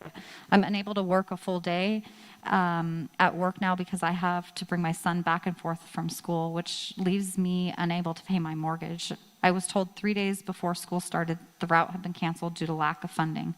I would like to know how the school can afford to get the kids from West County to Elmo for a class period and can afford to use the buses to get the Elmo kids to the West County campus, but cannot afford to have a route to get kids from the rural Sebastopol school like they have for so many years prior. Your own school policy states the following: students shall be eligible for transportation services to and from school if the distance between their school, established bus stop, and the school is beyond the minimum listed below. For elementary, I'm just going to skip to high school. For students attending a 3-year junior high, grades 9, it's 7 through 9 is 1 mile. For students attending a 4-year high school, 2 miles. The superintendent or designee may authorize transportation below these limits when safety problems or hazards exist. I would also like to know the following. Do you plan to bring back the bus routes for the rural areas, and when? Have you applied for COVID funding for bus routes? How are the bus routes funded? Where can the numbers be found in the West Sonoma County Union High School District budgets? Also some concerns after a few days. What is your plan to have enough lunches for all students? Why are you not enforcing the mask mandate for all students in classrooms and halls? And how are kids supposed to social distance in the halls? I'm going to need a drink of water. Next comment is from, this person already spoke, so I'm going to skip that one. It's from Mimi. Next comment is from Carol Weeks. There have been a lot of interesting responses to your decisions. First and foremost, you are being taken to court. Second, there is a recall for 2 members now that 1 has resigned. I would think you would all be embarrassed. Tony Beal, as superintendent, formed a unity team. Who were these people, and why were there no minutes taken when they met? Why was a disreputable business hired to create gym clothes, etc.? Was there a kickback maybe, since the company has a reputation for such dealings? What kind of person states that changes would be on hold until after the court date, then proceeds to make all the changes? I don't understand why the schools can't keep their names. The junior and senior classes from El Molino could keep the El Molino name on their diplomas when they graduate. The freshmen and sophomores only have Annalee as its school classes. If West County is such a great name that you think gives more dignity, then keep it for the title of the district, but leave the campus school names alone. I'd also like to know if Miss Beal had any experience other than being a principal at Two Rock High School. So I heard, or was she the only candidate? I expect there will be a large write-up tomorrow in the Press Democrat. I look forward to reading the article. I'm sure that there will be politically correct responses without much common sense. Respectfully, Carol Weeks, 2nd and 4th generation Annalee grads and granddaughter of one of the builders of Annalee. And this is our last email from Barbara Delano. My name is Barbara Delano. I live in Forestville. I am commenting to protest the closure of El Molino High School. I think it was unfair to start planning the closure of the school during a worldwide pandemic when people were staying at home and isolating. I feel like our community was unable to completely defend itself since many people didn't even know what was going on until it was too late. I think if you're going to do something like this, a major change that affects everyone, you need to engage the communities and get some agreement before going ahead. I don't think that climate change has been seriously considered here. Climate change is real. We're struggling with it every year now. Evacuations, power shutoffs, poor air quality from smoke. My own brother's house burned down yesterday in the Dixie fire. How can we possibly cut down our greenhouse gas emissions? Well, don't send 500 plus students 14.5 miles out of their way every day to school. It's the opposite of what we want to do and address the climate change. We have a high school already built to serve the community. It doesn't need rebranding or remodeling. It has a logo and colors and everything. Sebastopol is notorious for backed up traffic. Sebastopol is basically the intersection of 2-lane highways which both back up at certain times of the day. The consolidation of Annalee and El Molino adds between 500 and 600 students to downtown Sebastopol, which is already a crowded area. El Molino High School is our community investment for our teenagers and for our community as a whole. A generic high school in Sebastopol does not replace it. It's basically unfair that El Molino district generates 64% of the revenue for the unified district, but our school is now closing. Now the money that should go to support our school will go to the generic high school in Sebastopol, and our kids won't have a local school. It doesn't seem fair. I have 2 questions. Do you have the data as far as how many students would be attending El Molino in the next 10 years based on who lives here now? What is going on with the track at El Molino? The public is currently barred from using it. We actually opened it August 1st, so it's open now. Thank you, Jenny.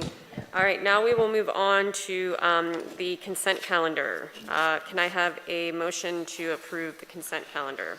I move we approve the consent calendar. And a second? Thank you, Julie. All right, all in favor? Aye.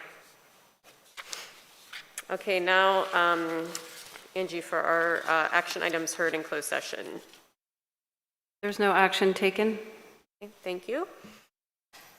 And now we'll move on to association reports. Do we have, and with the lights, I can't really see too well with faces. They're literally, okay, just come down. Thank you.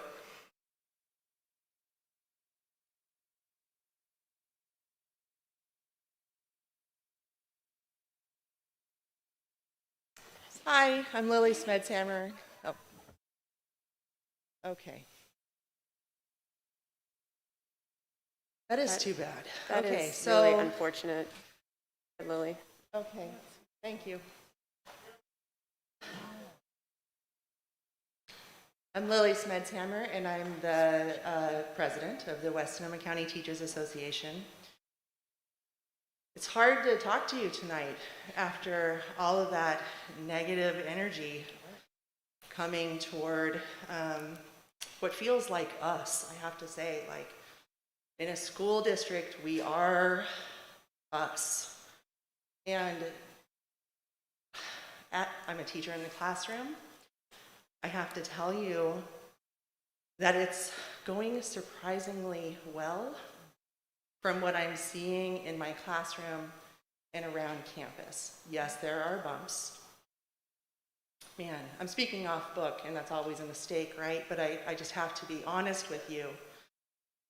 There are bumps in all of the changes that we're making. There are layers of changes, right? We're even making a change to our schedule to include something called advisory in the middle of the day. There are all these new things coming our way to us and our students. And I feel like my honest reaction to you is that it is going pretty well on the ground. And I understand that there's laughter when I say that, but it hurts me that there's laughter when I say that, because I'm speaking for myself. I am seeing it go pretty well so far. There are things that we need to work on, but I am here to thank our site administrators for being so visible during the start of the school year. You are everywhere, all the time. It is a big campus to cover. It is not the biggest campus in Sonoma County to cover. You are doing well. The kids are seeing you, and the staff is seeing you. I want to thank the maintenance crew and the custodial crew. We are here during a very scary time in public health, and I see the work you are doing. You are everywhere, and you are working all the time to make us as safe as we can be. And I want to thank you for that on behalf of our staff. Good night. Okay. Julie, thank you. Yep. Hi, I'm Julie McClelland. I am speaking on behalf of Paul Pomposo, who's working, and he's our CSEA president. So I'm speaking on behalf of the CSEA union.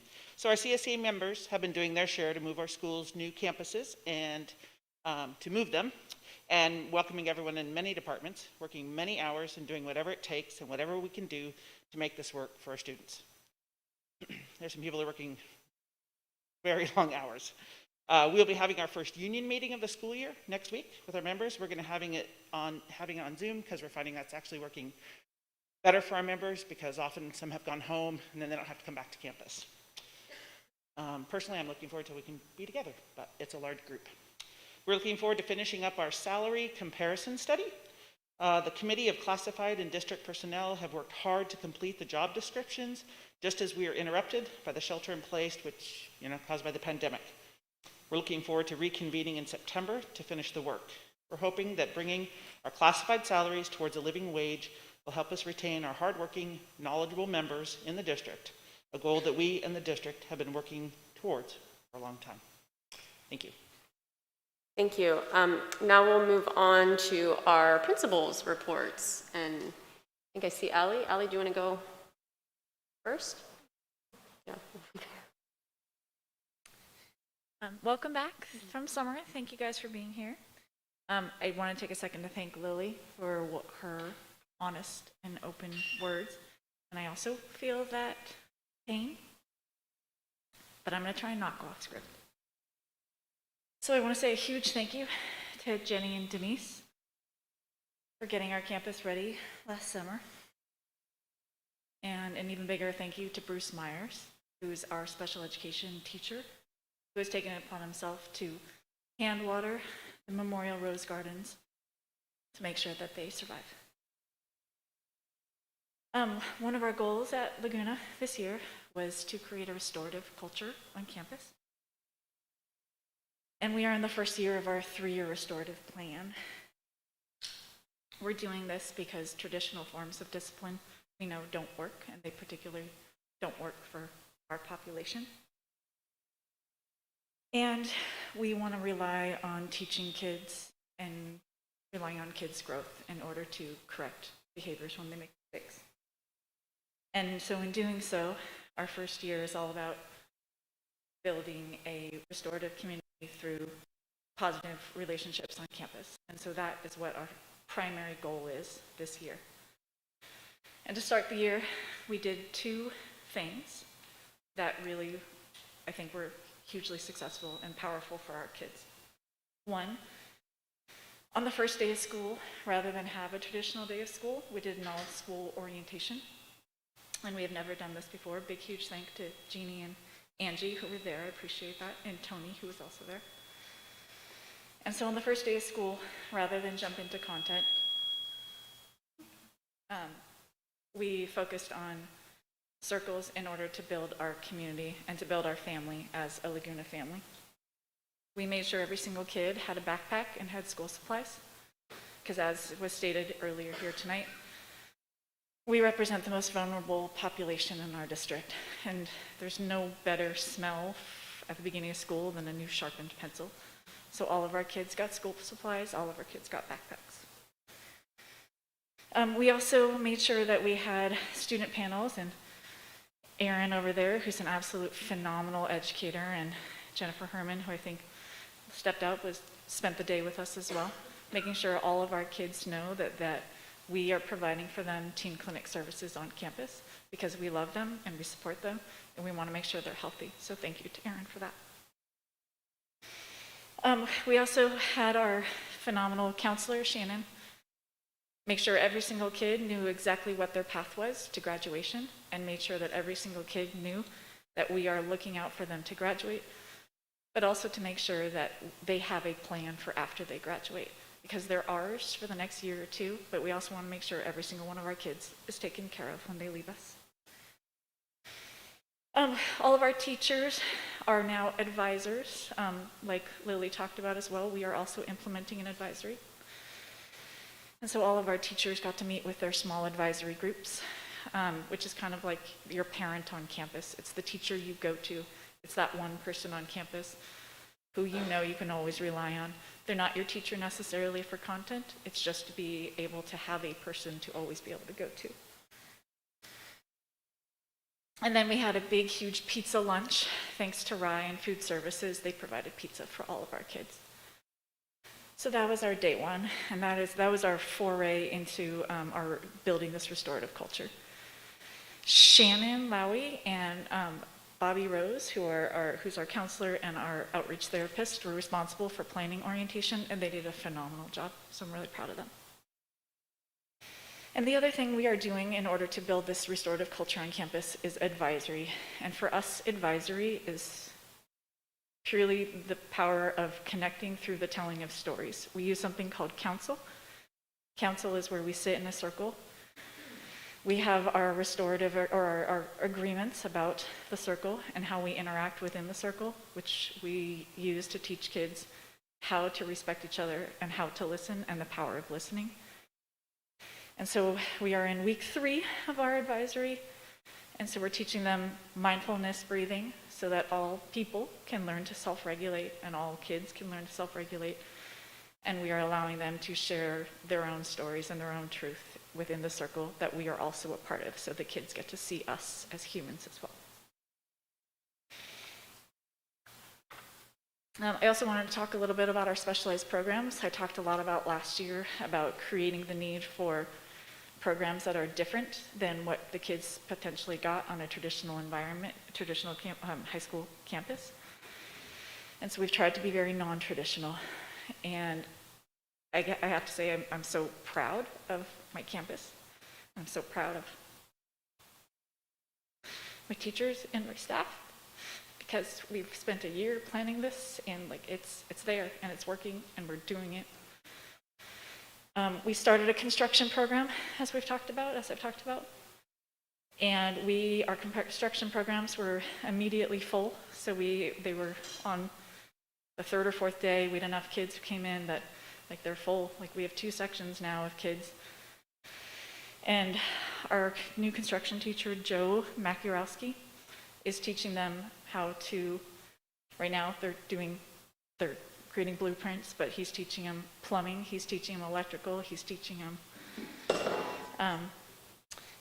welding, and giving them all of the certifications that they need so that they can go to college or go into the workforce when they graduate. We also had the honor of having a last-minute switch the Friday before school started. Kate Oitzinger, who was a long-term teacher in the district, actually called me on a Friday afternoon and asked whether or not I'd be open to her switching so she could do environmental science for our kids. And it was such a huge blessing. It was a little terrifying, like to do a master schedule change right before school starts. But she's been phenomenal, and so we paired that with our sustainable living, so now our kids get to do environmental science and sustainable living, and it's just phenomenal. The kids are out there every day, they're building sundials, they're learning about how the earth moves, and it's just phenomenal to see the kids out there. We're still doing grocery pickup. We still do it every Wednesday from 10 to 12. We're feeding. We did it all summer long, except for a couple weeks when we were trying to start school. So right now we're up to about feeding 30 kids, 30 families, and we run out. So every week we run out, we bump up. So next week we'll do 40. Until last year we were feeding about 80. So we hope we get up to there. And I just want to say thank you to all of you, and thank you for serving on this board, and thank you, Tony, for being our leader. Shauna?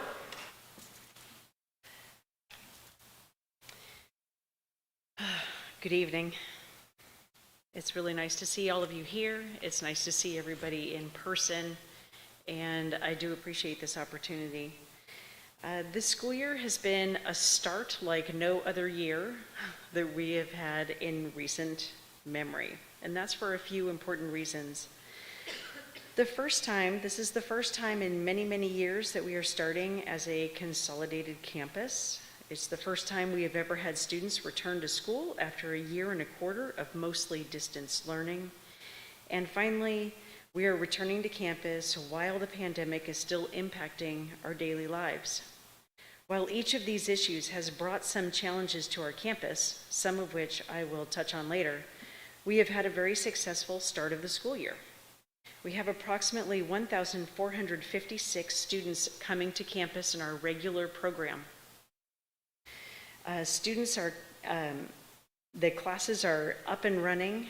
They're going very well according to staff and students, and our attendance rate right now is at 97%. Great job, students. That's really an impressive number to have. We had a very successful rally on the first day of school that included a beautiful song by a collection of the chamber singers. The song was aptly named Lovely Day, and I have to say, it really was a lovely day. The dance company also performed very well. You can tell that they actually have a lot of natural talent, and they practiced a lot. And then there was the staff dance. Some of us can clearly dance, and some of us, we just did our absolute best with what we had. And we appreciate Jolene Johnson for organizing that and kind of getting everybody pumped up to do it. Also, if you have walked the campus, you might have seen a couple beautiful murals that have been added by Mary McGowan, longtime amazing art teacher. We have a beautiful lion that is next to a tiger and a really kind of breathtaking, looks like a Gravenstein apple mural, and it's gorgeous. This Thursday, so coming up this week, we have our first home volleyball game, and on Friday we have our first home football game against Santa Rosa High School. Friday is Bleed Red and Blue Spirit Day. Students are encouraged to wear as much blue and red as they possibly have. The leadership students are hosting a tailgate party before the game in the parking lot. There's food there, and it's free food, so we are encouraging students to come for the food and stay for the game. Saturday night, we will have our welcome back dance, which will be held outside in the quad. It is a beach theme, and there is no doubt that we are hitting the ground running with all of these activities for students, and relatively soon we will also have our Club and Spirit Day. So clubs will be planned and students will have a time to kind of walk around and sign up for all the different clubs that they are interested in. I'm sure that you are already aware that we started the year with some student altercations on campus. I typically do not talk about specific types of discipline, but because these events were not only captured on video, they were shared by students and adults as well. I feel as though I must comment on them. I personally abhor school violence of any kind. I am not rare in that, but I, along with the vice principals and our entire staff, take any student violence incredibly seriously. These incidents have been investigated. We have worked with students, we have worked with families. These issues that came to light in our investigation did not mention or have anything to do with consolidation per se or the overcrowding. Many of the issues had to do with some long-term incidents and a lot of time at home during isolation and a lot of things fueled on social media. That's not the entire story, but it is a good glimpse of it. I personally think that in part, these altercations serve as examples of learning loss, social, emotional learning loss. For months, we have been talking about learning loss in classes and how these realities will be met, but there are also emotional and maturity types of learning that were also on hold during distance learning. For a year and a quarter, students did not have to learn coping strategies or compensating techniques for handling their own emotions in ways that they would have had to had they been in school. If we simply chalk up these unfortunate, extremely unfortunate events to fit a certain narrative, we will rob ourselves of the opportunity to fully understand not only what drives our students, but also to fully gauge the consequences of not having students on campus for such a prolonged period of time. We need to think about that. We need to understand what our students lost during this time. And I don't want to attribute one thing to those incidents. They deserve more time than that and more investigation and not less. We are actively working to prevent these types of incidents. We are currently meeting with every English class to discuss behavioral expectations on campus. Additionally, we have lots of activities to help engage students in healthier ways to spend their time. We are referring students to our outreach therapists to help address the underlying issues that potentially lead to these altercations. This year, we have also implemented an advisory period that has been mentioned by previous speakers that will provide students with a home base and a staff member who will serve as their quote-unquote person, and they're kind of a safe place to go when they need something and have questions or things of that nature. The advisory period will allow students to work on homework and get help from teachers, and they will also have some social emotional curriculum being presented as well. On a different note, our lunch lines have also been a concern to families and to myself. We are now serving free food to all students. And I'm not making light of this, but free food on a campus full of teenagers is bound to be a big draw.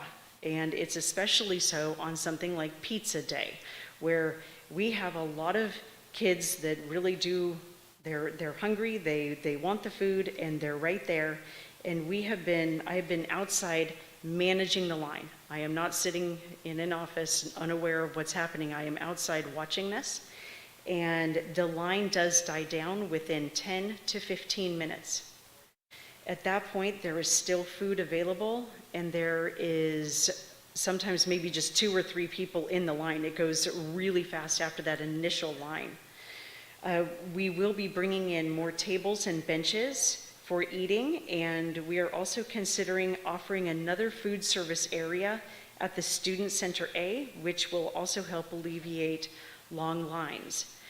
I did hear what a commenter said, that some of the students have given up waiting in the line, and that is something that I was unaware of, so I'm going to look into that.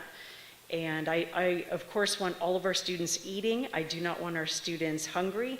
We have the capacity to feed them, we have the food to feed them, and we have amazing food service workers who are in there really making it happen in an organized and efficient way. And can we do better? Yes. And will we? Of course we will.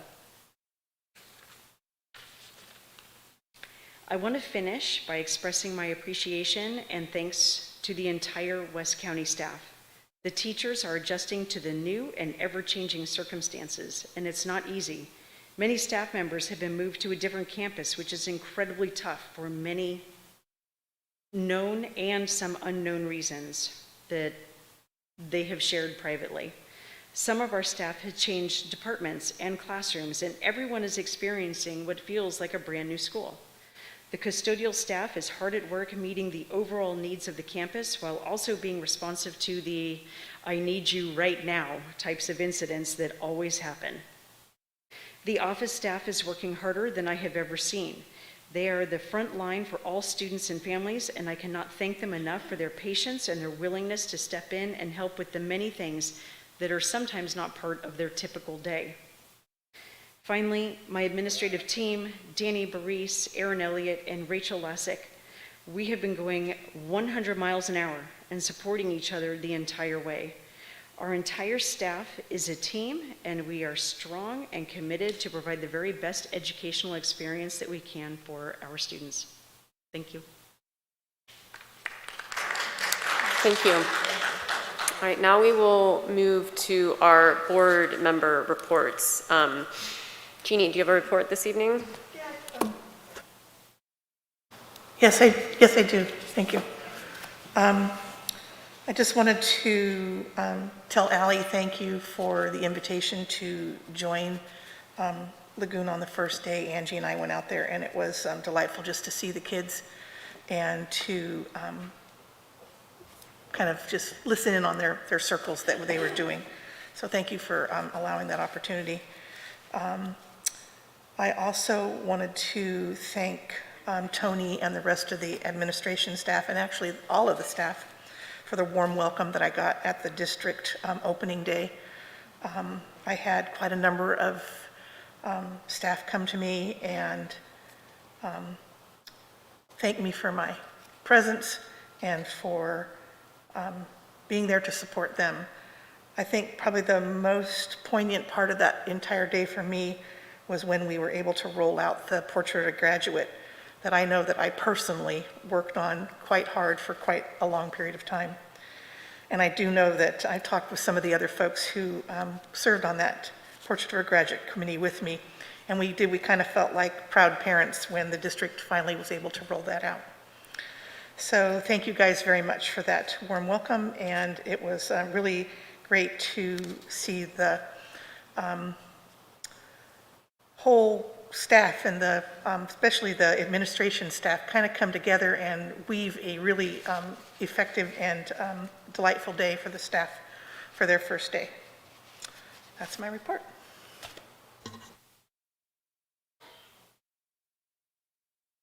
I'm just going to be brief. I just wanted to commend everyone in the district for all their hard work. This hasn't been easy for anyone, And I just appreciate the effort and humility of the entire West County staff for adjusting and addressing issues and hiccups when necessary. I also acknowledge that this is an ongoing process, and from what I've seen, although I've been pretty out of touch this past week, fall athletics are underway and going well, and leadership seems to be doing a great job on creating events to promote unity. Julie, go ahead. I was lucky enough to be able to visit this campus for a couple hours last week. I really enjoyed visiting the classrooms, talking with the teachers and some of the kids. Thank you, Lily, for showing me around. What I found was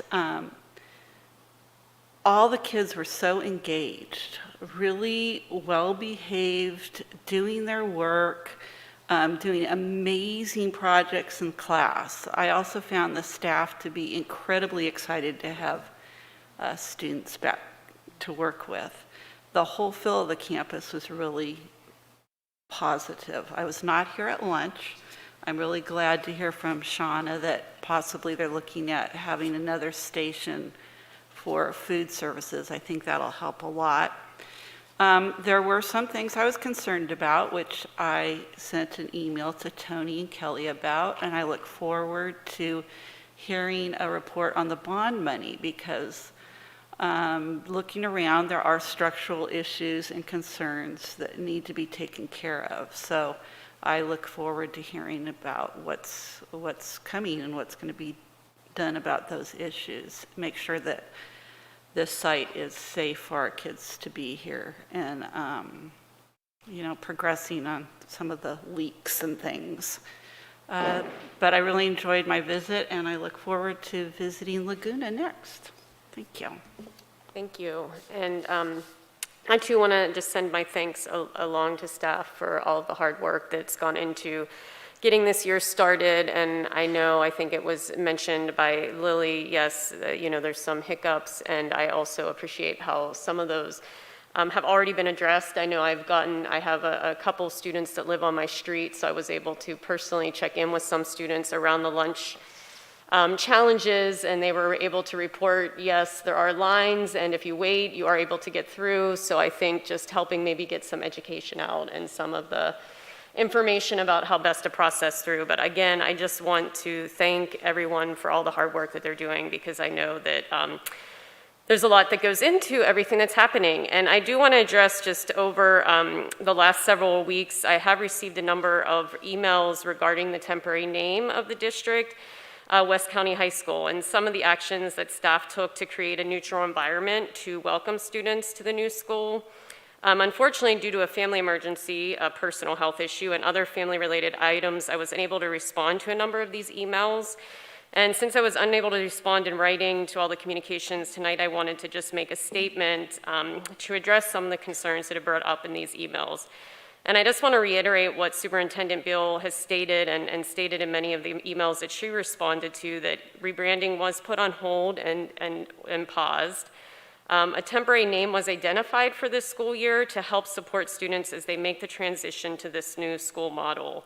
I just want to reiterate that nothing that has been altered on campus is permanent and can either be changed back or made permanent when a new name might be chosen. We are going to seek additional feedback from our stakeholders, like our students, once they're more settled into the school year, and we will bring this discussion back to the board before anything more permanent moves forward. To reiterate, the board will discuss this before any permanent action is taken, but at this point, rebranding is officially on hold. I do want to also mention, because a number of emails people asked about holding a special meeting on this topic, because we've gotten so much negative feedback over the last few months about holding the number of special board meetings that we held. We opted not to go this route because we've heard that it's really difficult for community members to engage in special meetings, especially when they're held at the last minute. That said, we will agendize this topic once we're able to gather more feedback. In the meantime, we will continue to focus on what is best for students. And as I said earlier, staff really acted on input from students to create a neutral environment where all students can feel welcome.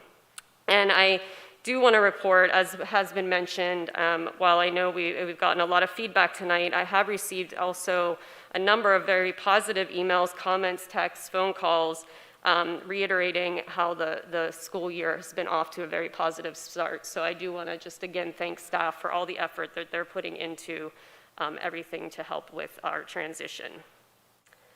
Thank you. And now I'll turn it over to Superintendent Gill for. Thank you. Thank you. Thank you. So as you've heard, school has started. All of our students are in classes. There's no need for additional classrooms. Everyone's fitting into the facilities that we have here quite nicely. And the consolidation process is 100% complete. And we've had a successful implementation of consolidation. So I just wanted to report that to the board. Students and staff appear happy, as you've heard tonight from several people. And I did also want to mention that there was an inspection report. There was an inspection that happened.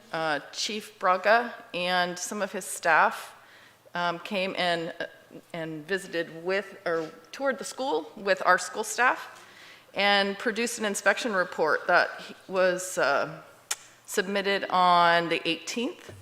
And I just want to read the remarks. The remarks say, classrooms, no overcrowding, all well within permitted occupancy. No violations observed. In the main building, first floor and second floor classrooms were inspected. The east wing classrooms were also inspected. Hallways, no overcrowding observed between classes. Very orderly flow of egress upstairs to first floor. No congestion points. No violations or safety concerns for exiting. Main gym and library, no overcrowding. All within permitted occupancy, no violations. Cafeteria, no overcrowding within building and outside quad area, no violations.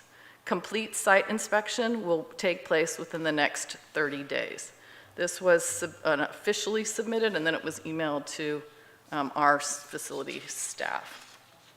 So I wanted everyone to just know about that report.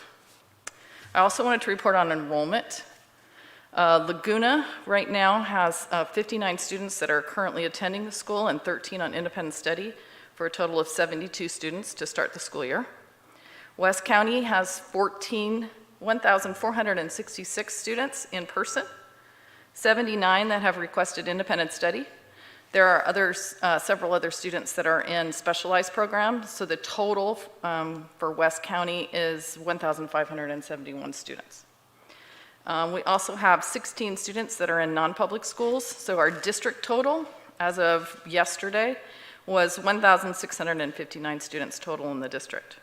Our multi-year projections in our budget were based on 1,589 students, which means we currently have more students attending than we had predicted in our multi-year projections.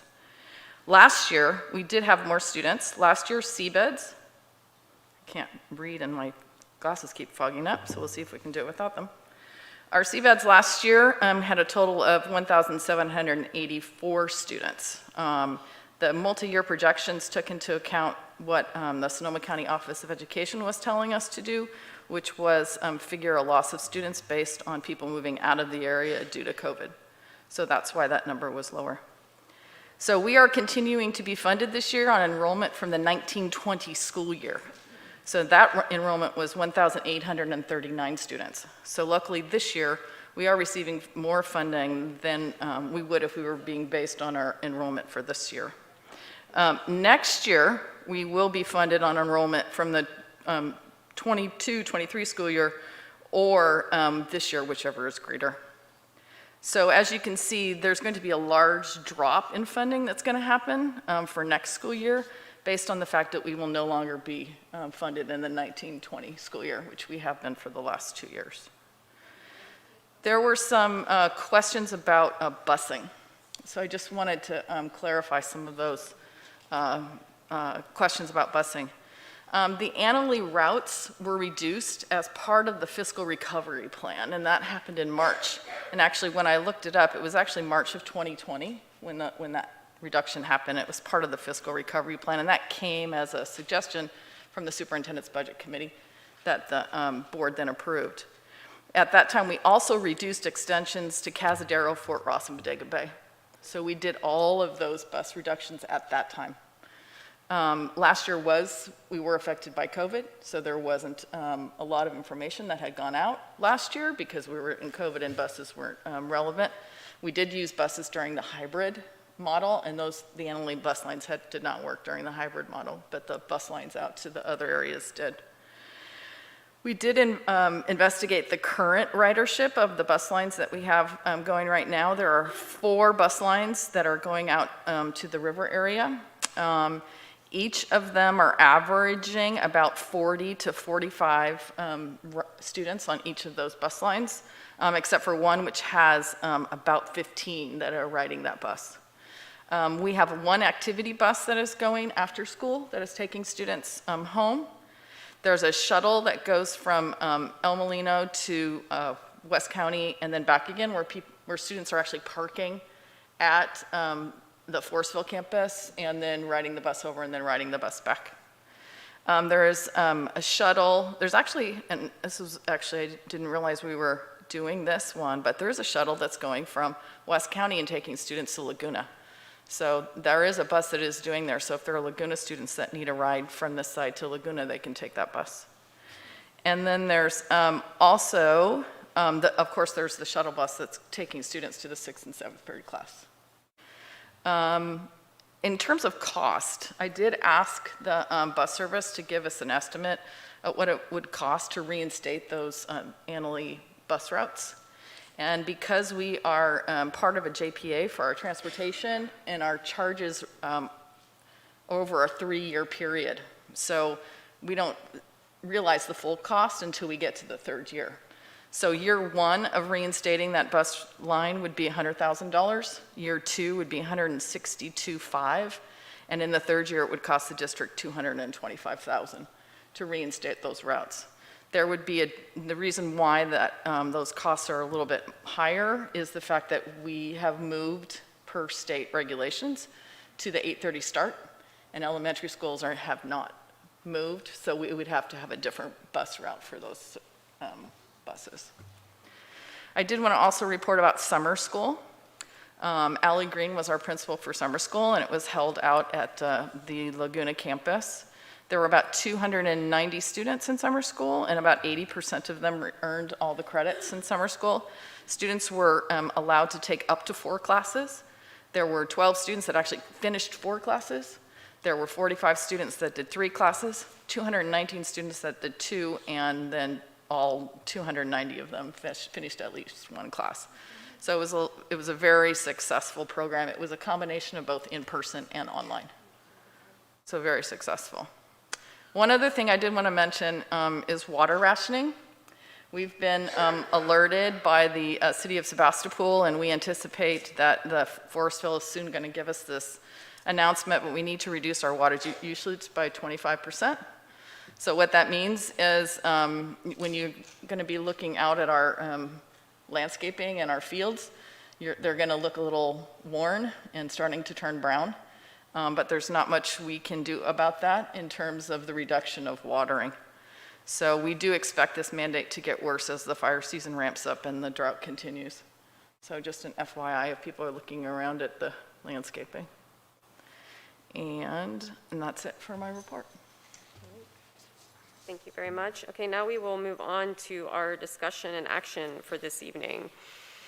So we have already heard the first item. So our next first item will be consideration of approval of updated COVID-19 safety plan. Tony. So in your packet on this item, there was, I have to look at my notes here, a copy of a presentation that was given to all superintendents at the end of last week. And the presentation was given by SCO, Sonoma County Office of Education, and Sonoma County Public Health. And in that presentation, they gave strong recommendations. And one of the things they wanted to note was there's a difference between a local health order, which would be a requirement that public health is issuing, and that a local health order would supersede any state directive, and it would be more restrictive than state directives. The second piece is something they strongly recommend. So strongly recommend indicates best practice. However, the district has flexibility in terms of implementing it. So it's not a health order, but they're saying we recommend this, but we could decide with some flexibility in that recommendation. So the first thing that they said was we're issuing a health order, which means we don't have a choice, that will require that school settings be in full compliance with the state health order mandating vaccine verification and testing of unvaccinated workers. And the state had it as October 15th, and they are now saying that our guideline or deadline is September 24th. So we are now working we're in the process of gathering all the vaccine information from all of our employees.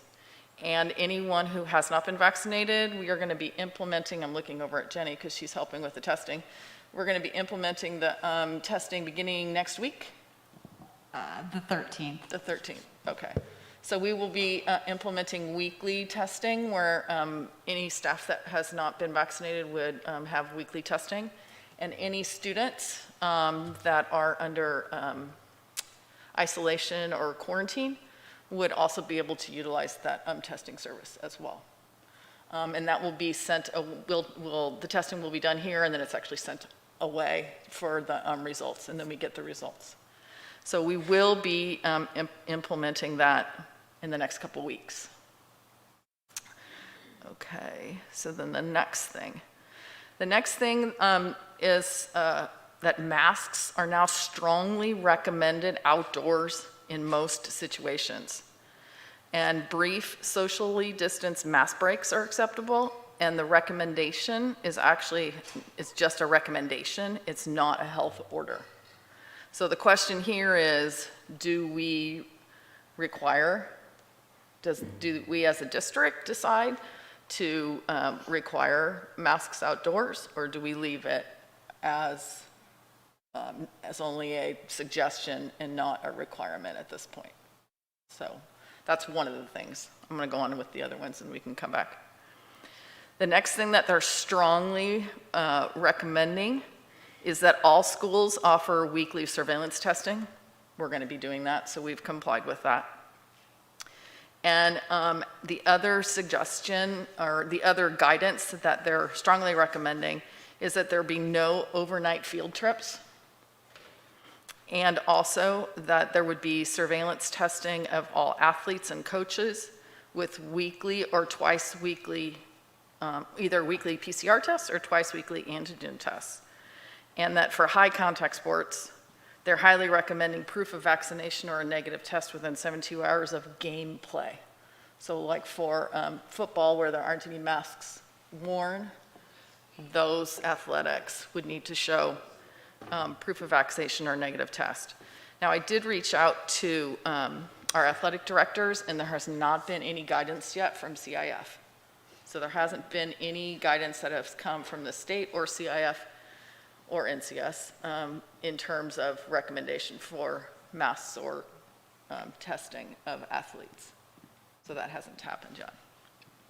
So I think the two things that we have not yet complied with, that would be something we might want to discuss, is would we like to recommend that masks be worn outdoors, or we want to say that masks should be worn outdoors?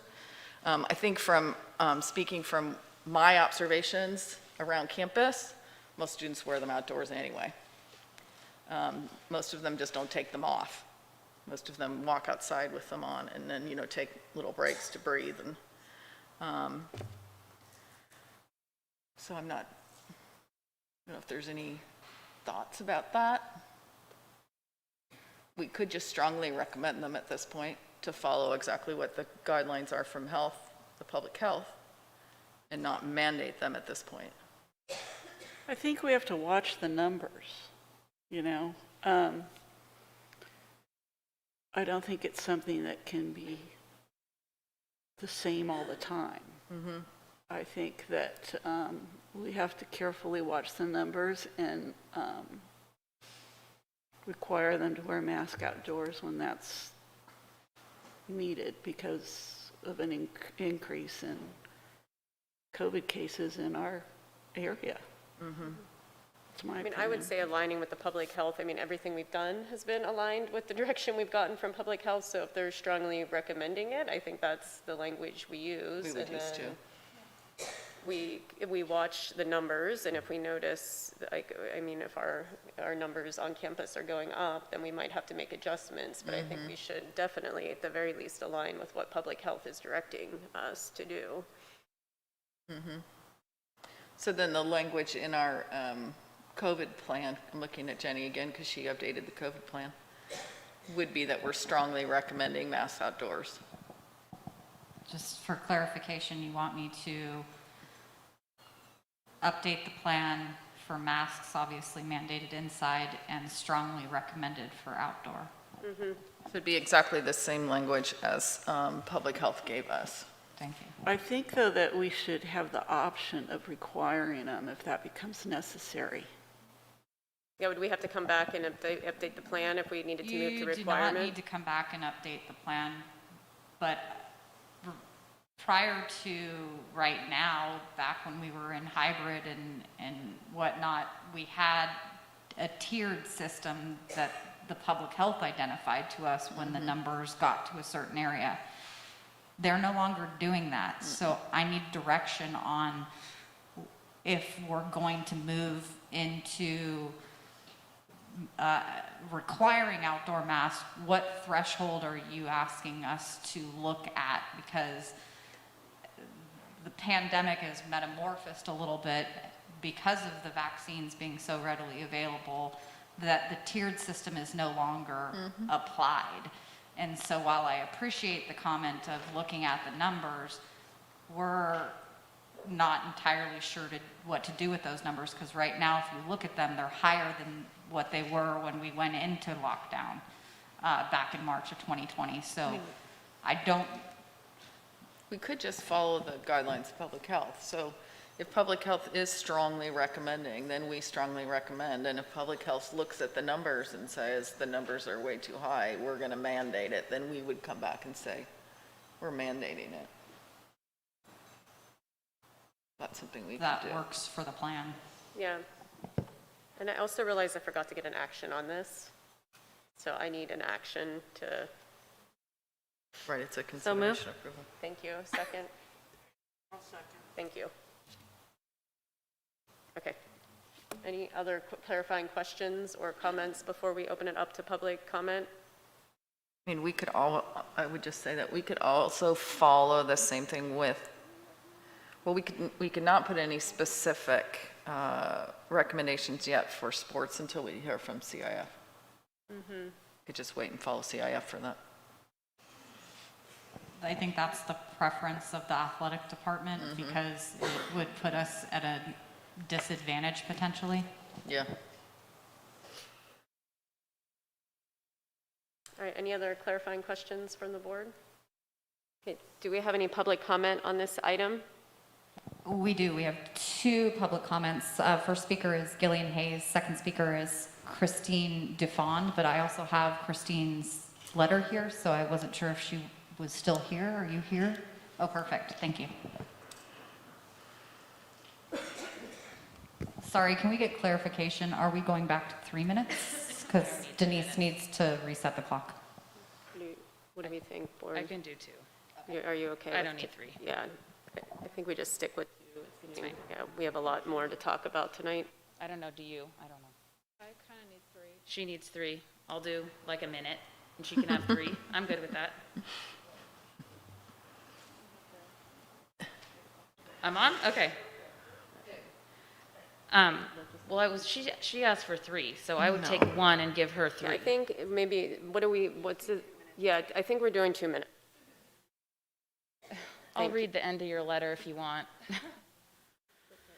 Yeah, Jesus is right, and he is listening and watching all of this, Jeannie. He hears what you're doing, and he sees what you're doing. He does. We've all seen the pictures of the Annalee classrooms with 36 kids packed into Spanish class. Just wondering if any of you have visited that 36 student Spanish class. Kids climbing over desks to get to a seat. Did the fire chief visit that classroom? $30 billion in COVID funding, including use for smaller class sizes. Gillian, this is about the COVID safety plan. I'm This talking isn't about COVID safety and smaller class sizes, if you're not listening. The COVID is a real thing, and I'm sad that our kids' restrictions at school are less than our restrictions to attend this board meeting. The kids are important, and that's what I'm talking about, this COVID safety plan. You could have used the COVID funding to save the school, and we wouldn't be having these issues with COVID and outbreaks at school already. Several students I know couldn't attend tonight because they were in sports and couldn't get a test to come to the meeting. But they can go to school all day and play sports, but they can't come talk to you at the meeting. It's wrong. We're going to follow county guidelines for our kids at school, but not for this meeting? I don't know. Why are we being more restrictive? I can go to the Sonoma County Courthouse without showing vaccination, but not here. Smaller classes, social distancing, it's a real thing, and yes, your COVID plan needs to address that. It's time to redirect your COVID funds to open Elmo back up, have smaller class sizes, spread our kids out, be more safe. Step down if you can't listen to your voters and your students. We want representation on this board that reflects our voter direction. And next speaker. I'm Christine Dufond, and I have a daughter who's a sophomore here. My glasses are going to fog up, so I'll do the best I can. I submitted to you a document from a Voice for Choice advocacy, and also a document showing the IMASK protocol from the flccc.com website. It's the Coalition of Frontline Physicians, which is a protocol that's an alternative to a COVID vaccine. It's now, we've had enough time and research on ivermectin that there is a very safe alternative that needs to be brought to the attention of everyone. And it also helps specifically with the Delta variant. And for anyone who's having vaccine side effects, ivermectin is very beneficial. And there's been lots of side effects. I just went to a meeting and listened to nurses from Kaiser and Santa Rosa talking about the large number of people and how Kaiser will not document it as vaccine related. So it is a real concern for me. Culver City Unified School District, just the superintendent there is now requiring COVID vaccines of all students 12 years and older. And a Voice for Choice advocacy wrote him a letter sincerely objecting. I've got the document here that they sent him stating that per section 120335 and 120338 of the California Health and Safety Code, schools and school districts do not have the jurisdiction to mandate the COVID-19 vaccine for K through 12 students. The reason I'm bringing this up is I don't know if it's going to come down the pike and it's going to be an issue here. And I don't want to have to pull my daughter out of school and homeschool her. I'm a psychotherapist. People need my help. I don't want her to be isolated doing independent study or homeschooling. Thank you for your comment. I have 2 emails. Okay. First email is from Patrice Hansen. I'm Patrice Hansen, of a student at West County High School. I'm commenting because I'm deeply concerned about the health and well-being of our children in the school environment. It's a mystery to me that COVID-19, with a death rate of less than 1% and a recovery rate of over 99%, is considered a deadly pandemic. Medical mandates are being implemented based on case counts detected by a PCR test, which is unreliable. Even the inventor of it, Carrie Mullis, said it should not be used to detect infectious disease. The CDC recently said that this test cannot discern COVID from the flu. We know that our young people are at very low risk for COVID, and yet there is a push to get them all vaccinated regardless of possible negative side effects. One of this is a serious condition called myocarditis, or heart inflammation. The CDC reported that as of July 26 this year, VAERS, Vaccine Adverse Events Recording System, has received 1,194 reports of myocarditis among young people who received the COVID-19 vaccine. A Harvard study of VAERS determined that only 1% adverse reactions are reported, so multiply that figure by 100 to get an accurate reflection. Also, the CDC says VAERS reported 6,340 deaths between December 2020 and July this year. Again, multiply that by 100. More people have died after getting this shot in 4 months than from all vaccines combined over more than a decade and a half. In the past, vaccines have been discontinued after 50 deaths, but they kept pushing this one regardless of the numbers of deaths and injuries. Why are we sacrificing our children at the altar of corporate profits, greed, and power? It's truly time to ask questions, do the research beyond the mainstream narrative, and make choices that make a positive difference. This is about our lives and the lives of our precious children. Next comment is from Kirsten Anderson. Good evening. It's not surprising that students at the West Sonoma County High School are already missing school due to COVID. We all knew this would happen, yet nothing is in place to help these kids. The school has indicated that the district made the decision to eliminate distance learning. I want to make sure that you understand that your decision is costing my child his education right now. He's already falling behind and missed out. In these extenuating circumstances, distance learning is a fallback plan, is an incredibly valuable tool. At least children would be able to hear what is going on in class. In addition, the use of Google Classroom or equivalent would ensure kids get their work. I'm here to tell you that the district is failing right now and is totally unprepared. As a family with a child exposed on the first day of school, now quarantined, we have had to work on our own to contact individual teachers to try to get assignments.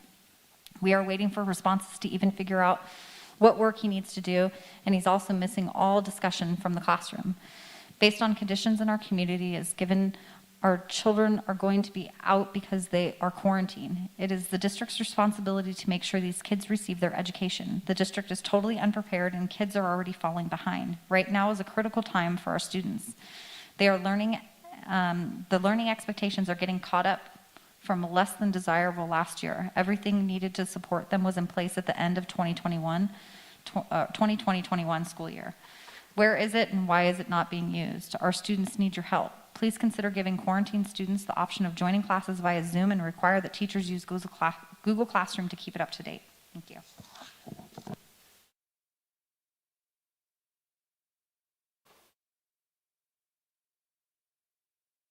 Thank you. We will now go to, we'll go to vote. All in favor? We're going to vote on that. Consideration of approval of updated COVID safety plan. So all in favor? Aye. Aye. Yeah. All right, now we'll move on to the next item, which is first reading of recommended revisions. Oh, no. Consideration of method to fill board vacancy, provisional appointment, or special election. And I know this is an either or, so can I just get a motion that identifies one of those? And then if we choose through our discussion to change it, we can always amend the motion. I move that the board does a provisional appointment for the vacancy. And is there a second? I'll second. Thank you. All right, Tony will introduce the item and then we'll open up for any questions and discussion. So as you know, Trustee Dave resigned or submitted her resignation from the board and to the county superintendent on July 27th. So according to law, within 60 days, the board may either make a provisional appointment or call for a special election to fill the vacancy. So what we are doing tonight is having a discussion of whether the board would want to make a provisional appointment or seek a special election to fill that vacancy. Any clarifying questions from the board before we go to public comment? What's the timeline on the two? Like the difference in the amount of time it would take to fill that vacancy?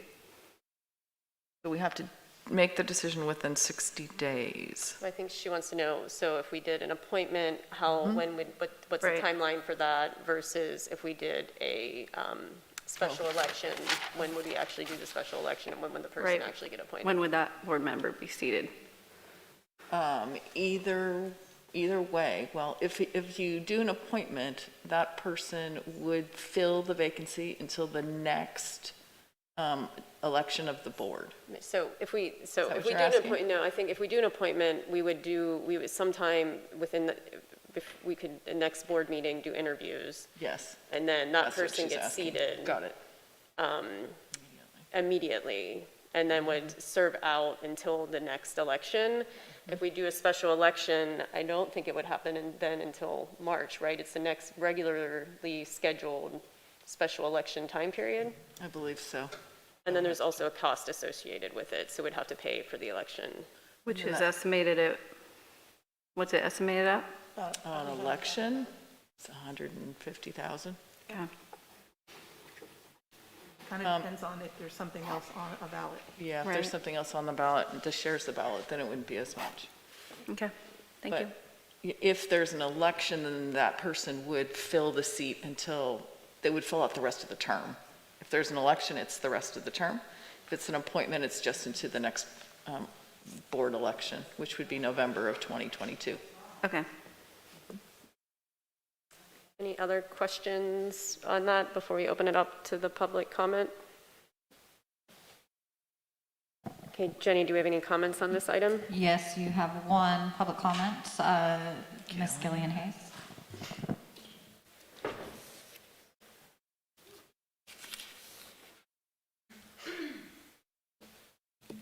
So I think that may be a mistake. I think if you're appointed, you serve to the rest of the, are you sure? Because I think that's what Angie did.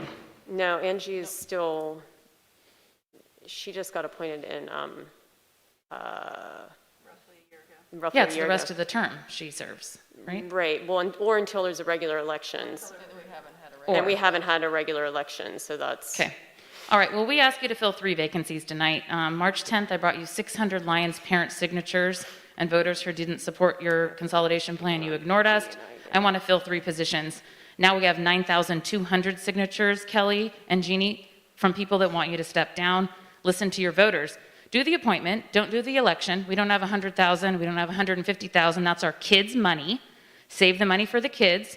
Create the 3 positions. Step down now. We're here tonight. We are all telling you over and over. There was 2 positive comments and everybody else was not supportive of what's happening. You need to hear us. You need to understand your community has relentlessly asked for your resignation since March. We are here telling you our voting wishes. We have members in this community. You heard a gentleman tonight. There's another gentleman, Josh Noltmeyer. There's myself. There's people tonight, if you step down, that are willing to take your place. We're willing to steer this boat in the correct direction.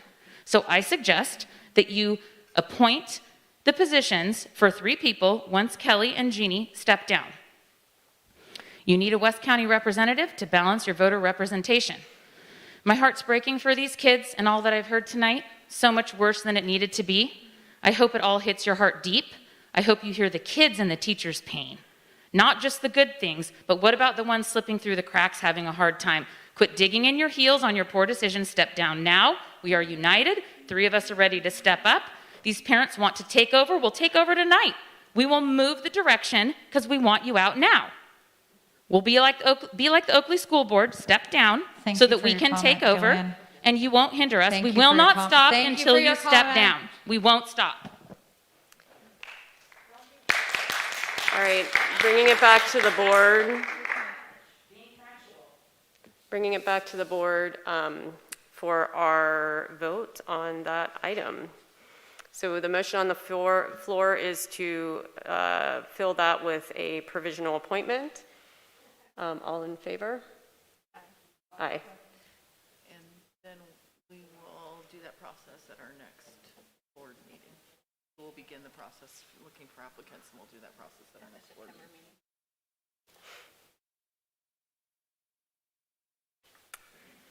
This next one is a first reading of recommended revisions from CSBA June 2021 updates for policy and administrative regulations. So this is a routine item in that each quarter we receive updates from the, oh, Jeannie's going to do it, okay. Each quarter we receive proposed updates from the California School Boards Association, and so you have before you the June updates. This is a first reading of these updates, and the updates happen when there's changes to ed code or law. So I don't know if you have any questions on any of them that are in your packet, but like I said, this is a first reading.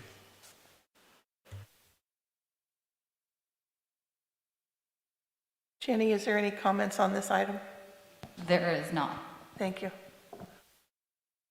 Does any of the board have any clarifying questions for any of these?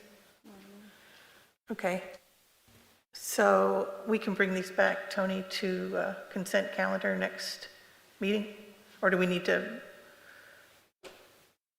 If you're not suggesting any changes, we can bring them back on consent. Doesn't look like there's any changes, so if the board's clear on that, we will bring it back for consent. Thank you. Okay. The next item is the consideration of approval of revisions to board policy and administrative regulations for independent study. Tony, just wait a second till these rude people leave. Okay. Excuse me? Okay, stop. Thank you. Thank you. Thank you. You may please leave. Stomping your feet out the room was very rude. Thank you. Sitting here talking the whole meeting, very rude. Thank you. Thank you. Gillian, leave now. You are being unprofessional. You should leave. That's why we're here to tell them what you need. I didn't shush you at all. Thank you. You said Jesus when I stepped up to the mic. Oh, And how is that shushing you? that was unacceptable and unprofessional. Thank you. You need to step down. Thank you. All we're trying to do is walk out. Thank you. A spectacle you make. Thank you. This is our right to speak at public hearings, and you are denying it. Thank you. You are holding us. Okay. You walk out. Yep. Stomping your feet. Yep. No one's stomping. You're making that up. Okay. So the next item is consideration of approval of revisions to board policy and administrative regulation 6158, independent study. So let me look, I got this item here. As part of the legislation that our governor, I think it was Assembly Bill 140, the governor requires all school districts to implement an independent study program. And there are changes to the independent study program. And based on those requirements and the changes from our governor, we need to update our independent study policy so that it matches the regulations. So basically what the changes are is that we need to offer independent study to all students. So in the past, it was limited to 10% or close to 10% of our population that could be an independent study. And now is any student who requests independent study must be offered independent study. And then if students are on independent study and they want to come back, we have to allow them to come back. And if during the school year they want to go on independent study, we have to allow them to leave then. And then we need to use re-engagement strategies like we did during distance learning in order to re-engage them if they're not engaged in the independent study program. So all of that is included in the update to the policy, and it includes updates to the independent study contract that students sign as well. So that's what's reflected in these revisions. Usually we bring policies on first and second read. We cannot, according to the law, we cannot start collecting ADA for independent study until the board passes this policy. So this is only coming one time tonight so that we can start implementing our program with the students that have requested it. Does that make sense? Anybody have any questions that I can answer? The first question, so is this basically a substitute for the distance learning option? And then can these kids play sports at the school? Yes. So they can, okay.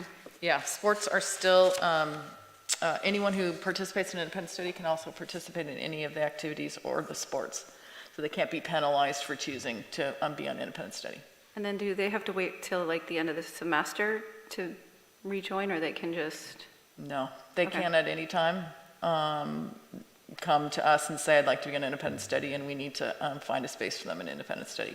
Okay. It does require a meeting, so there needs to be a meeting with the parent and the student where it's explained to them exactly what the program is, and that has to happen before they can sign the contract and start. Okay, thanks.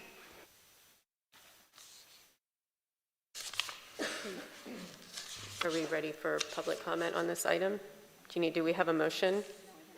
We didn't do a motion? No. Okay, can I get a motion for this item? So moved. Thank you. I'll second. Thank you, Jeannie. All right, any other questions from the board? Julie? Are you good? Are you just saying yes? We're okay. Any comment from the public on this item? No comment from the public. All right, bringing it back to the board for our vote. All in favor? Aye. Opposed? Okay. Now we'll move on to consideration of approval of update to board policy 6146.1 graduation requirements. Can I have a motion for this item?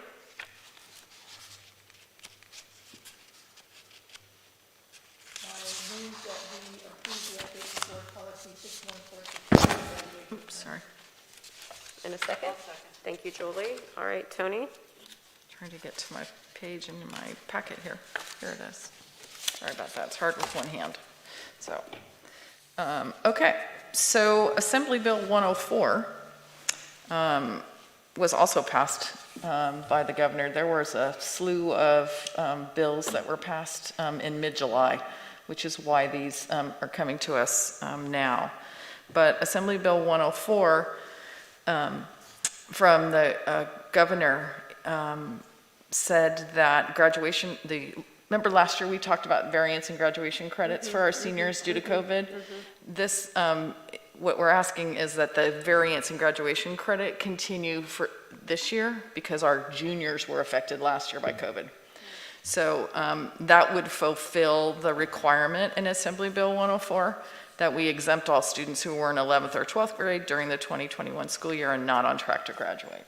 So this wouldn't say all students would have the variance, but it would say if there's an issue with a student, they would come talk to the counselors and the administrators, and then the administrators and counselors could use the variance in graduation credit that we used last year for those seniors this year. And what that does for us is we added a section in our high school graduation requirements. So board policy 6146.1, we added a section, it's in bold on your packet, that acknowledges the impact of COVID-19 and extends that variance in graduation credit requirement for our seniors for this school year.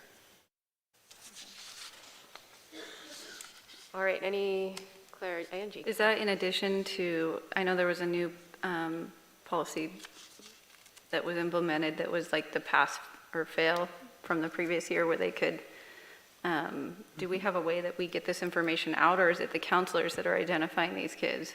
Yeah, the counselors will take care of this part, this variance in graduation credit. Okay. There were also two other components that went with this assembly bill. One was about changing to pass, no pass.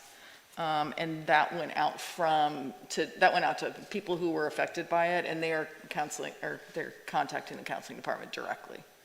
Do they have like a timeline they have to address that by? I know they did with the pass fail. Yes, there was a timeline for the pass fail, and I don't remember exactly what it is, and I'm looking up there to see if anybody up there knew what it was. It was 15 days after the date we sent the letter out for that. This does not have a deadline. Okay, perfect. So this is open for anyone as we go through the school year.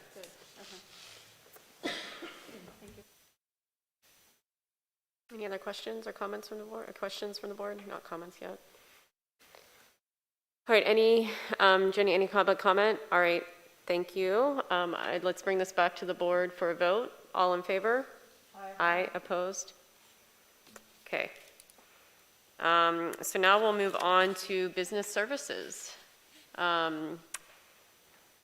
We have, yeah, I see her. Hi, Ann, I see you down there. Sort of, I know it's hard with this bright light. Consideration of approval of monthly budget update for 21-22. So this is a routine item. It comes every month. We don't typically have a lot of budget updates during the month of July because we're working on closing the books for the prior year. But the report is in your packet. All right, any questions from the board? Thank you, Ann. Any public comment? No. All right, we need a motion, sorry. Can I get a motion on this item? I'll move that we approve the monthly budget update for 2021-22. All right, Jeannie, and a second? I second. All right, thank you, Angie. All right, we'll just go into voting unless there's more questions or comments. All right, all in favor? Aye. Aye. Opposed? All right, now we need to make a motion for our second item, consideration of approval of the 45-day update to the district budget based on the final state budget. Can I get a motion for that? So moved. And a second? I second. All right, thank you, Angie. Okay, Ann? Okay, so I would like to thank our consultant, Katrina Howitt, who actually did the number crunching to update the budget for the final state budget. The biggest change was that the state did fund the mega COLA of 5.07%. So we had reserved that portion of our revenue from the local control funding formula that was above the statutory COLA in case it wasn't in the final state budget. So we no longer need that reservation of fund balance, which makes us look a little bit healthier as we roll through the three years of the multi-year projection. This final state budget did also include a reduction in the state unemployment rate, which was scheduled to be 1.23% and was reduced to 0.05%. So that is a help. It's for us. However, we, as is usual, found some staffing adjustments and other adjustments that go in the other direction. So the net increase to the unappropriated fund balance is an increase of $134,000 to a balance of $166,000, which in a $28 million or so budget is not a lot of cushion. At this point, we are working on closing the books, and the unaudited actuals will come to the board in September, and that will show, hopefully we will have closed the books in a better position than our conservative projection that we use as the basis for the adopted budget. And then after that, we go through and be working on updating the budget as for first interim, which will come to the board in December, with the focus on people who are actually in positions, because we had a number of departures over the summer. We have new people in place. We have some people that we thought might be contractors who we've been able to hire. So all of those changes will get worked through our budget and will be part of what comes to the board at first interim in December. Thank you. Any clarifying questions from the board? Any public comment? Yes, you have a comment from Ms. Gillian Hayes. I don't believe she's here anymore. Gillian? Yeah, okay. All right, we'll bring it back to the board for a vote. All in favor? Aye. Opposed? All right, now consideration of approval of spring release of consolidated application for funding for 21-22. So this is another relative. Oh, sorry. Can't hear me. Okay. Can I get a motion? I move that we approve the spring release of consolidated application for funding for 21-22. Thank you. I'll second. Thank you, Jeannie. Okay, now you're on, Ann. Sorry about that. That's my mistake. So this is another item that should be coming to the board annually. The timing doesn't make a whole lot of sense because we have to submit it right after the second June board meeting. It's due by the end of June. But until we do the work, we can't bring it to you. So it always comes to you in August, and that is allowed under the California Department of Education regulations. It's what every district in the state has to do. Well, some take it in July if they have a July meeting, poor unfortunate folks. But it's a relatively routine item in the sense that we say we are applying for everything we're eligible for. We don't leave any money on the table.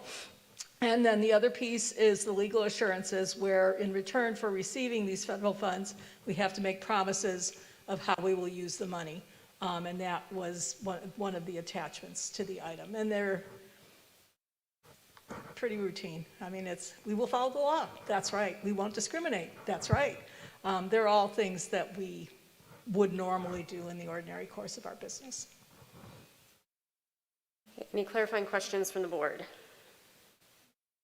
Public comment on this? I see Jenny's gone, so it makes me think we don't. All right, so I'll bring it back to the board for a vote. All in favor? Aye. Opposed? All right, now we'll move on to our next item, which is consideration of approval of disclosure of memorandum of understanding with the West Sonoma County Teachers Association in accordance with Assembly Bill 1200. You need a motion. Jeez, I'm like, okay, can I get a motion? I'll move that we approve the memorandum of understanding with the West County Sonoma Teachers Union. And a second. All right, and now Ann. Okay, so because it's a memorandum of understanding and not a tentative agreement, technically the board is just approving the disclosure document, which is the attachment. You don't actually have to approve the MOU itself. This is the MOU that implements the advisory period on a pilot basis for this 21-22 school year. So it is an experiment. The AB 1200 document spells out that we are using COVID money to pay for it, because this is really intended to help support students through learning loss and social emotional learning loss, as well as academic learning loss, and help them get back on track this year. If we would wish, if the pilot's successful and all parties agree, we would want to continue some form of compensation for the teachers going forward. And we would have to identify how we would pay for it at that time, because the COVID money will not keep coming indefinitely. Clearly here, the pilot, we have the money to pay for it, and it's certainly worth doing. And we've already started it. So, and you're just approving that the disclosure documents you approve of the disclosure. Okay. Any clarifying questions from the board? Go ahead, Julie. I'm just wondering how students enter this program. The advisory? Yeah. All students are in advisory. All of them? All of them. And every staff member, I'm looking up in the thing, every staff member or every teacher is also included in advisory during that period.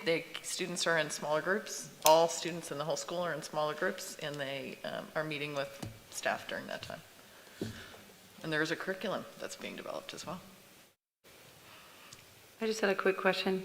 I know there's like a block of days. I've heard feedback from some students. Is this an extra advisory? Like, because I know there's a certain block of days where they have a break, and then there was a block where they go like through the big longer sessions of classes and didn't have a break. Is this being implemented in between that, or is this something they already have? Go ahead.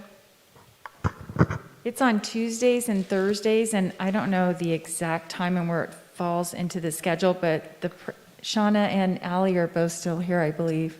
Up there. Yeah, they're up in the balcony. It's from 10:20 to 10:53 on Tuesdays and Thursdays. Okay. It's built into the schedule already. Is there another part of the schedule where they have like the big blocks and there's not a break? I'm not sure I understand. I heard from some students that there's a certain set, I'd have to clarify that. I think you're meeting on Wednesdays and Fridays that we have first, then third, then lunch. There's no break between first and third like there is on Tuesday, Thursday. Okay. Because of the brunch service versus the breakfast service. Uh-huh. Because of the guidelines revolving what time frame you can do a morning food service and then a lunch food service, and the requirement that you have to meet a certain time frame. Okay, thank you.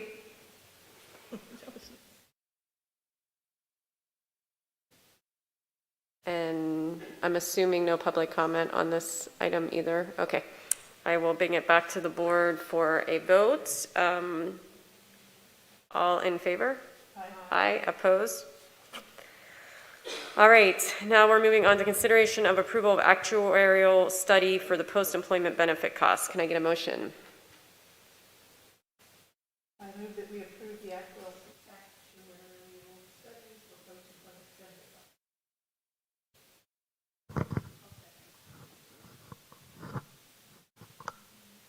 So this is another, well, it will be an annual item going forward. So the Government Accounting Standards Board decided that government agencies had unfunded liabilities out there that they didn't really have a handle on and that they weren't really properly disclosing to the public. So that's where this whole idea of calculating what your post-employment benefits cost came from. Our cost is $10 million. If we were in a better fiscal position, I would be coming to you and saying, we need to start contributing something towards that and start a trust and put money into trust every payroll.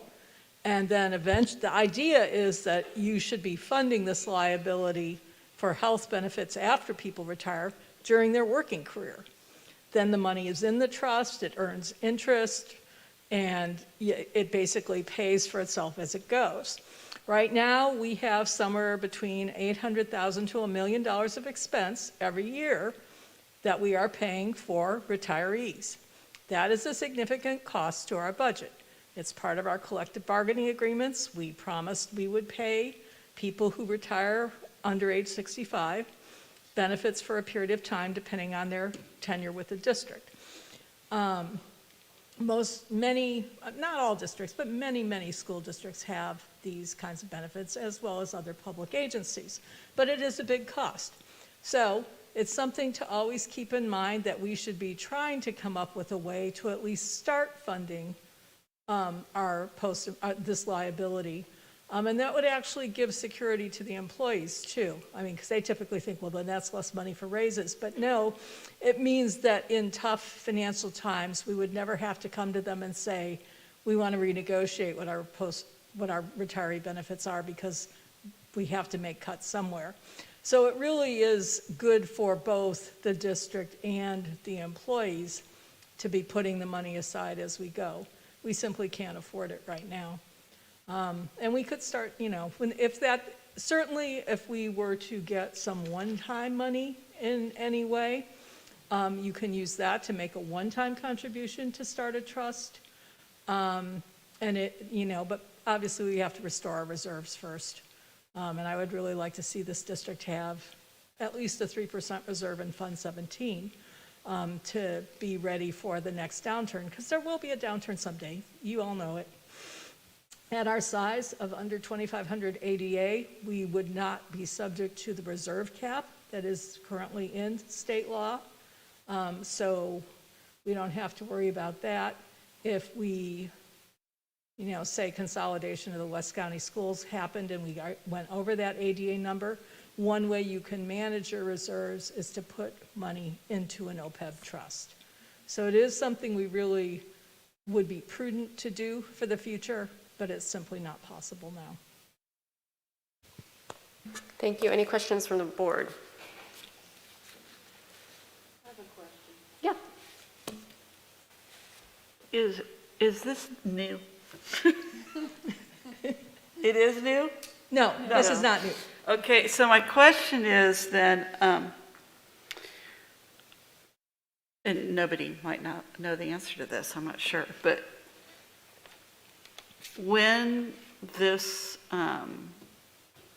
was done, usually you only offer retiree benefits when it's financially good for the district because those teachers are retiring early. So what I'm asking, and nobody here might know the answer, but why wasn't that savings put into this trust right from the beginning? I would guess, obviously I was not here then, but I would guess at the beginning people didn't really understand that you could create a trust to fund the benefits. It was really like, oh, we have to figure out what the liability is. And my guess is, because we've been in declining enrollment for a long time, my guess is that when these rules were implemented in the mid-2000s, I want to say is when it came about, we weren't in the position to fund it. Yeah. Yeah, we've never been in a position to fund, to be able to, I mean, I've been on the board and I've heard this for many, many, many, many years, and we've just never been in a position to be able to put that money back in. We had to use it for. If we weren't in the position to fund it, then why did we give it? Well, no, so the retiree benefits had been given years earlier. Yeah, it's yours. Those were It's not given that we probably gave in the them. 80s, 70s or 80s. Yeah. Yes. And it was a great give to Well- the union because they weren't, I don't think anybody ever dreamed that benefit costs would be where they are today. Correct. And it was kind of a good gesture to give to our retirees. Yeah, but Well, I since mean, it this was has not been in only a place, we've good never had the gesture, money it to should do have been financially good for the district because Well, you had a it would've- certain so no one large saw- amount of, I think the wait, big you thing- had a large amount of people retire early, which created a savings that surpassed what you were paying for benefits. So the districts that I'm aware of that gave retiree benefits gave them back when health insurance premiums for a whole family were like Were $300 super a low. month. You know, in the days of Health Plan of the Redwoods, or even before that. So it was not a costly benefit. Nobody anticipated how health benefit costs would increase, where, you know, we now, certainly on the classified staff, have many employees whose benefit package costs more than their compensation. So, I am understanding that, but what I'm saying is that the amount of money saved by people retiring early way from the get-go seems to me like it should have been put in a trust. I don't even know that in the 80s they were thinking about a trust. Yeah, I don't even know that that was. because pay-as-you-go seemed That's like why I it was wasn't going to wondering be when that this much. came about. You know, Yeah, I mean, this has been, when these presentations that we've gotten for many, many years now, there's always been this recommendation, probably in the last 10 years, to create this trust, but before then, it wasn't recommended. So it was recommended like 20 years after the fact of the savings to, hey, by the way, you should think about this. It's like, well, if we would have known in the 80s, then we would have, yes. So what you're saying is probably correct, Jolie, like, yes, and I don't think that was part of the conversation then because the benefits were so low. I mean, none of us were here, but. I mean, that's just what I I can only know assume. from other districts around the county that I worked in. It's like, it was given know. when It's it like- wasn't costly. Exactly, and that I know, that was 10. It was a good thing to give. Right. It was kind of a nice gesture to be able to offer something like that. And unfortunately, the cost of it has caught up to us, and no one ever anticipated, unfortunately. And the other thing is that I think we all can agree, while many teachers are able to teach all the way to age 65, not all are. Not all really should still be in the classroom. And so this makes it more reasonable. They can get their full retirement benefit from STRS, or if they're classified from CalPERS, and not be broke while they wait to qualify for Medicare, because health insurance would be enough to keep people from retiring.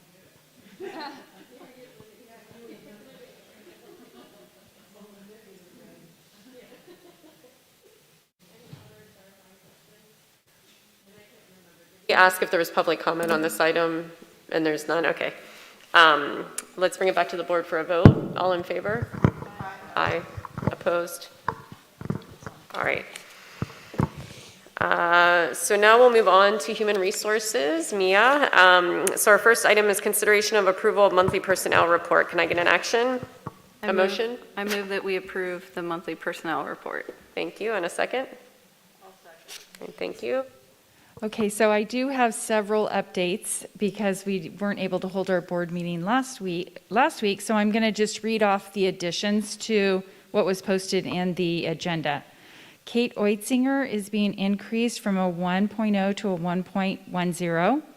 We hired Emma Pearson as an ACT teacher, Melissa Rodriguez as a school psychologist, Matt Savinar as a math teacher, Josh Shaw, we rehired Josh Shaw as a physics teacher, Cara Vidano, school psychologist, Pat Ajmian is being rehired as an academic support teacher, and we have several department chairs, Jamie Malone, academic support, Heidi Michelson, CTE Department Chair, Emily Delaney, CTE Department Chair, Tricia Maxon, English Department Chair, Paige Greco, English Department Chair, Andy Del Monte, Fine Arts Department Chair, Jolene Johnson, Fine Arts Department Chair, Michelle Trevino, Math Department Chair, Leslie Grassel, Math Department Chair, Earl Pasamonte, PE Department Chair, Mike Roan, PE Department Chair, Kim McQuarrie, Science Department Chair,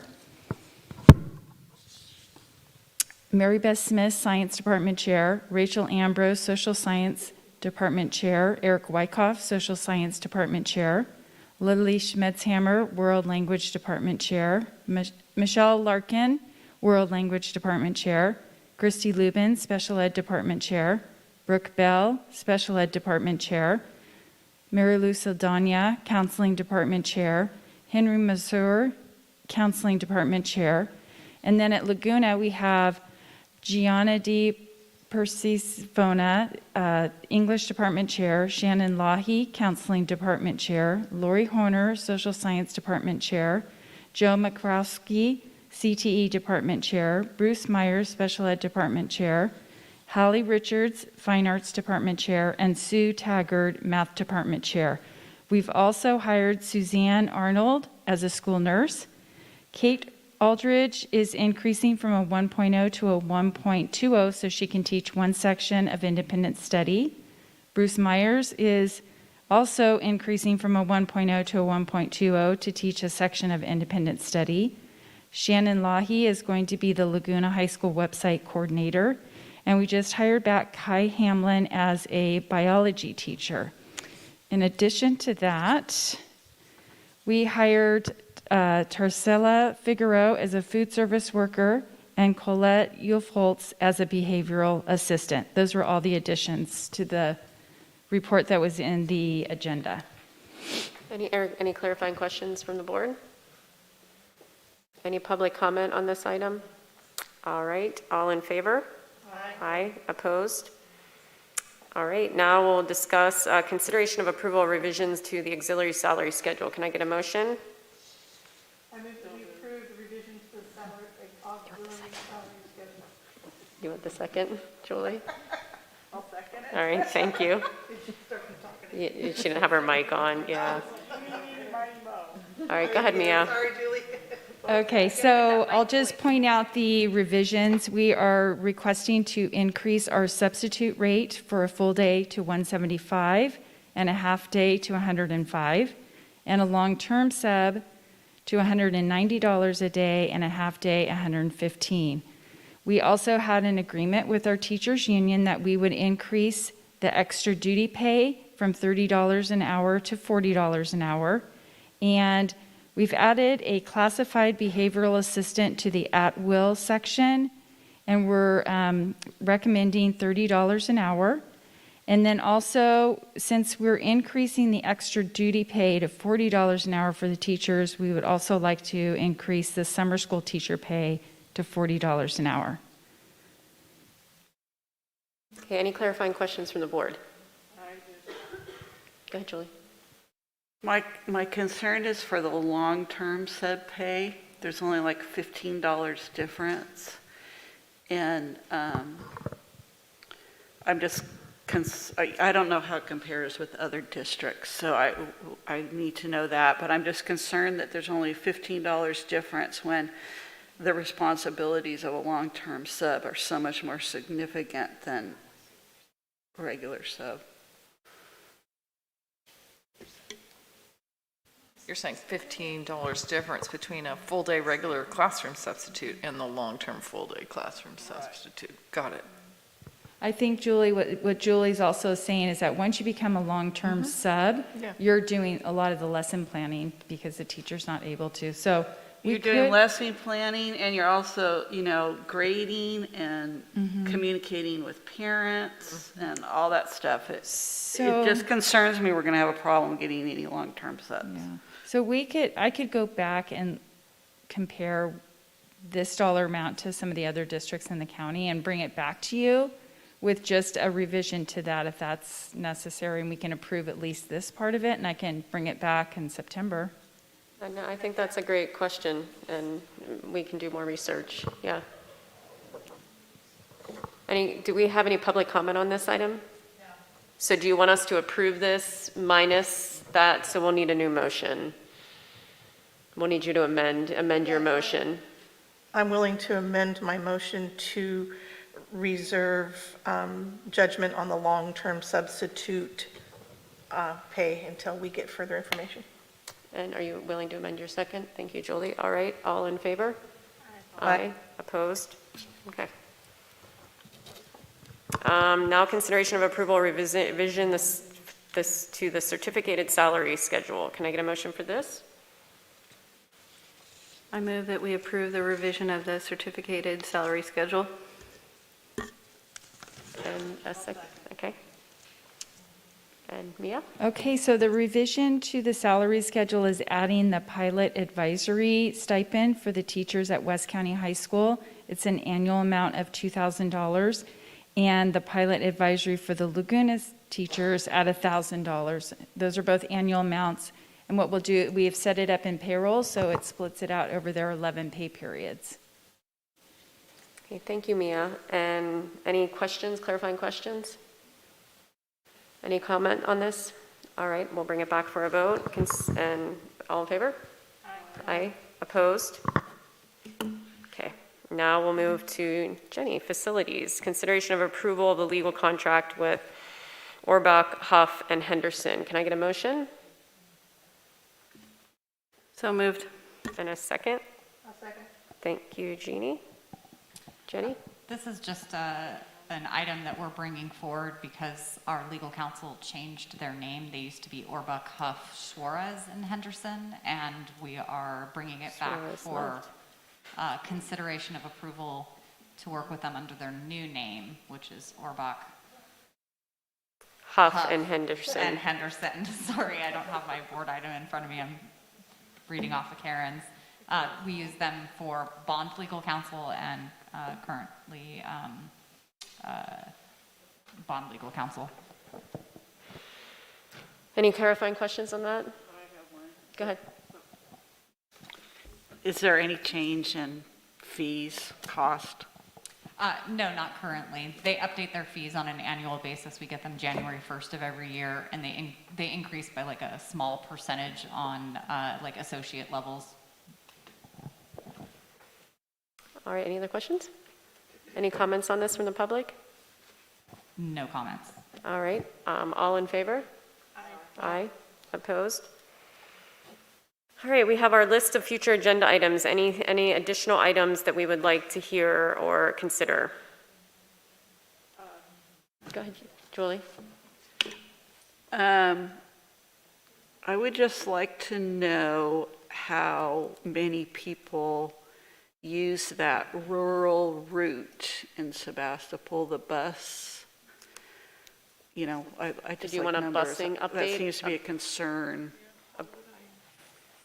And I don't know what the date for the fire inspection is, but would that be reported on?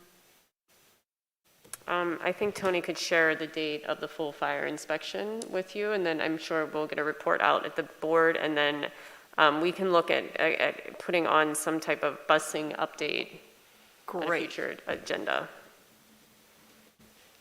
Now, do you want to report out on the initial fire inspection or all the subsequent ones? Tony did that tonight. So I think Tony mentioned that there's going to be a full, something additional that's going to be done. I think that's what Julie's mentioning.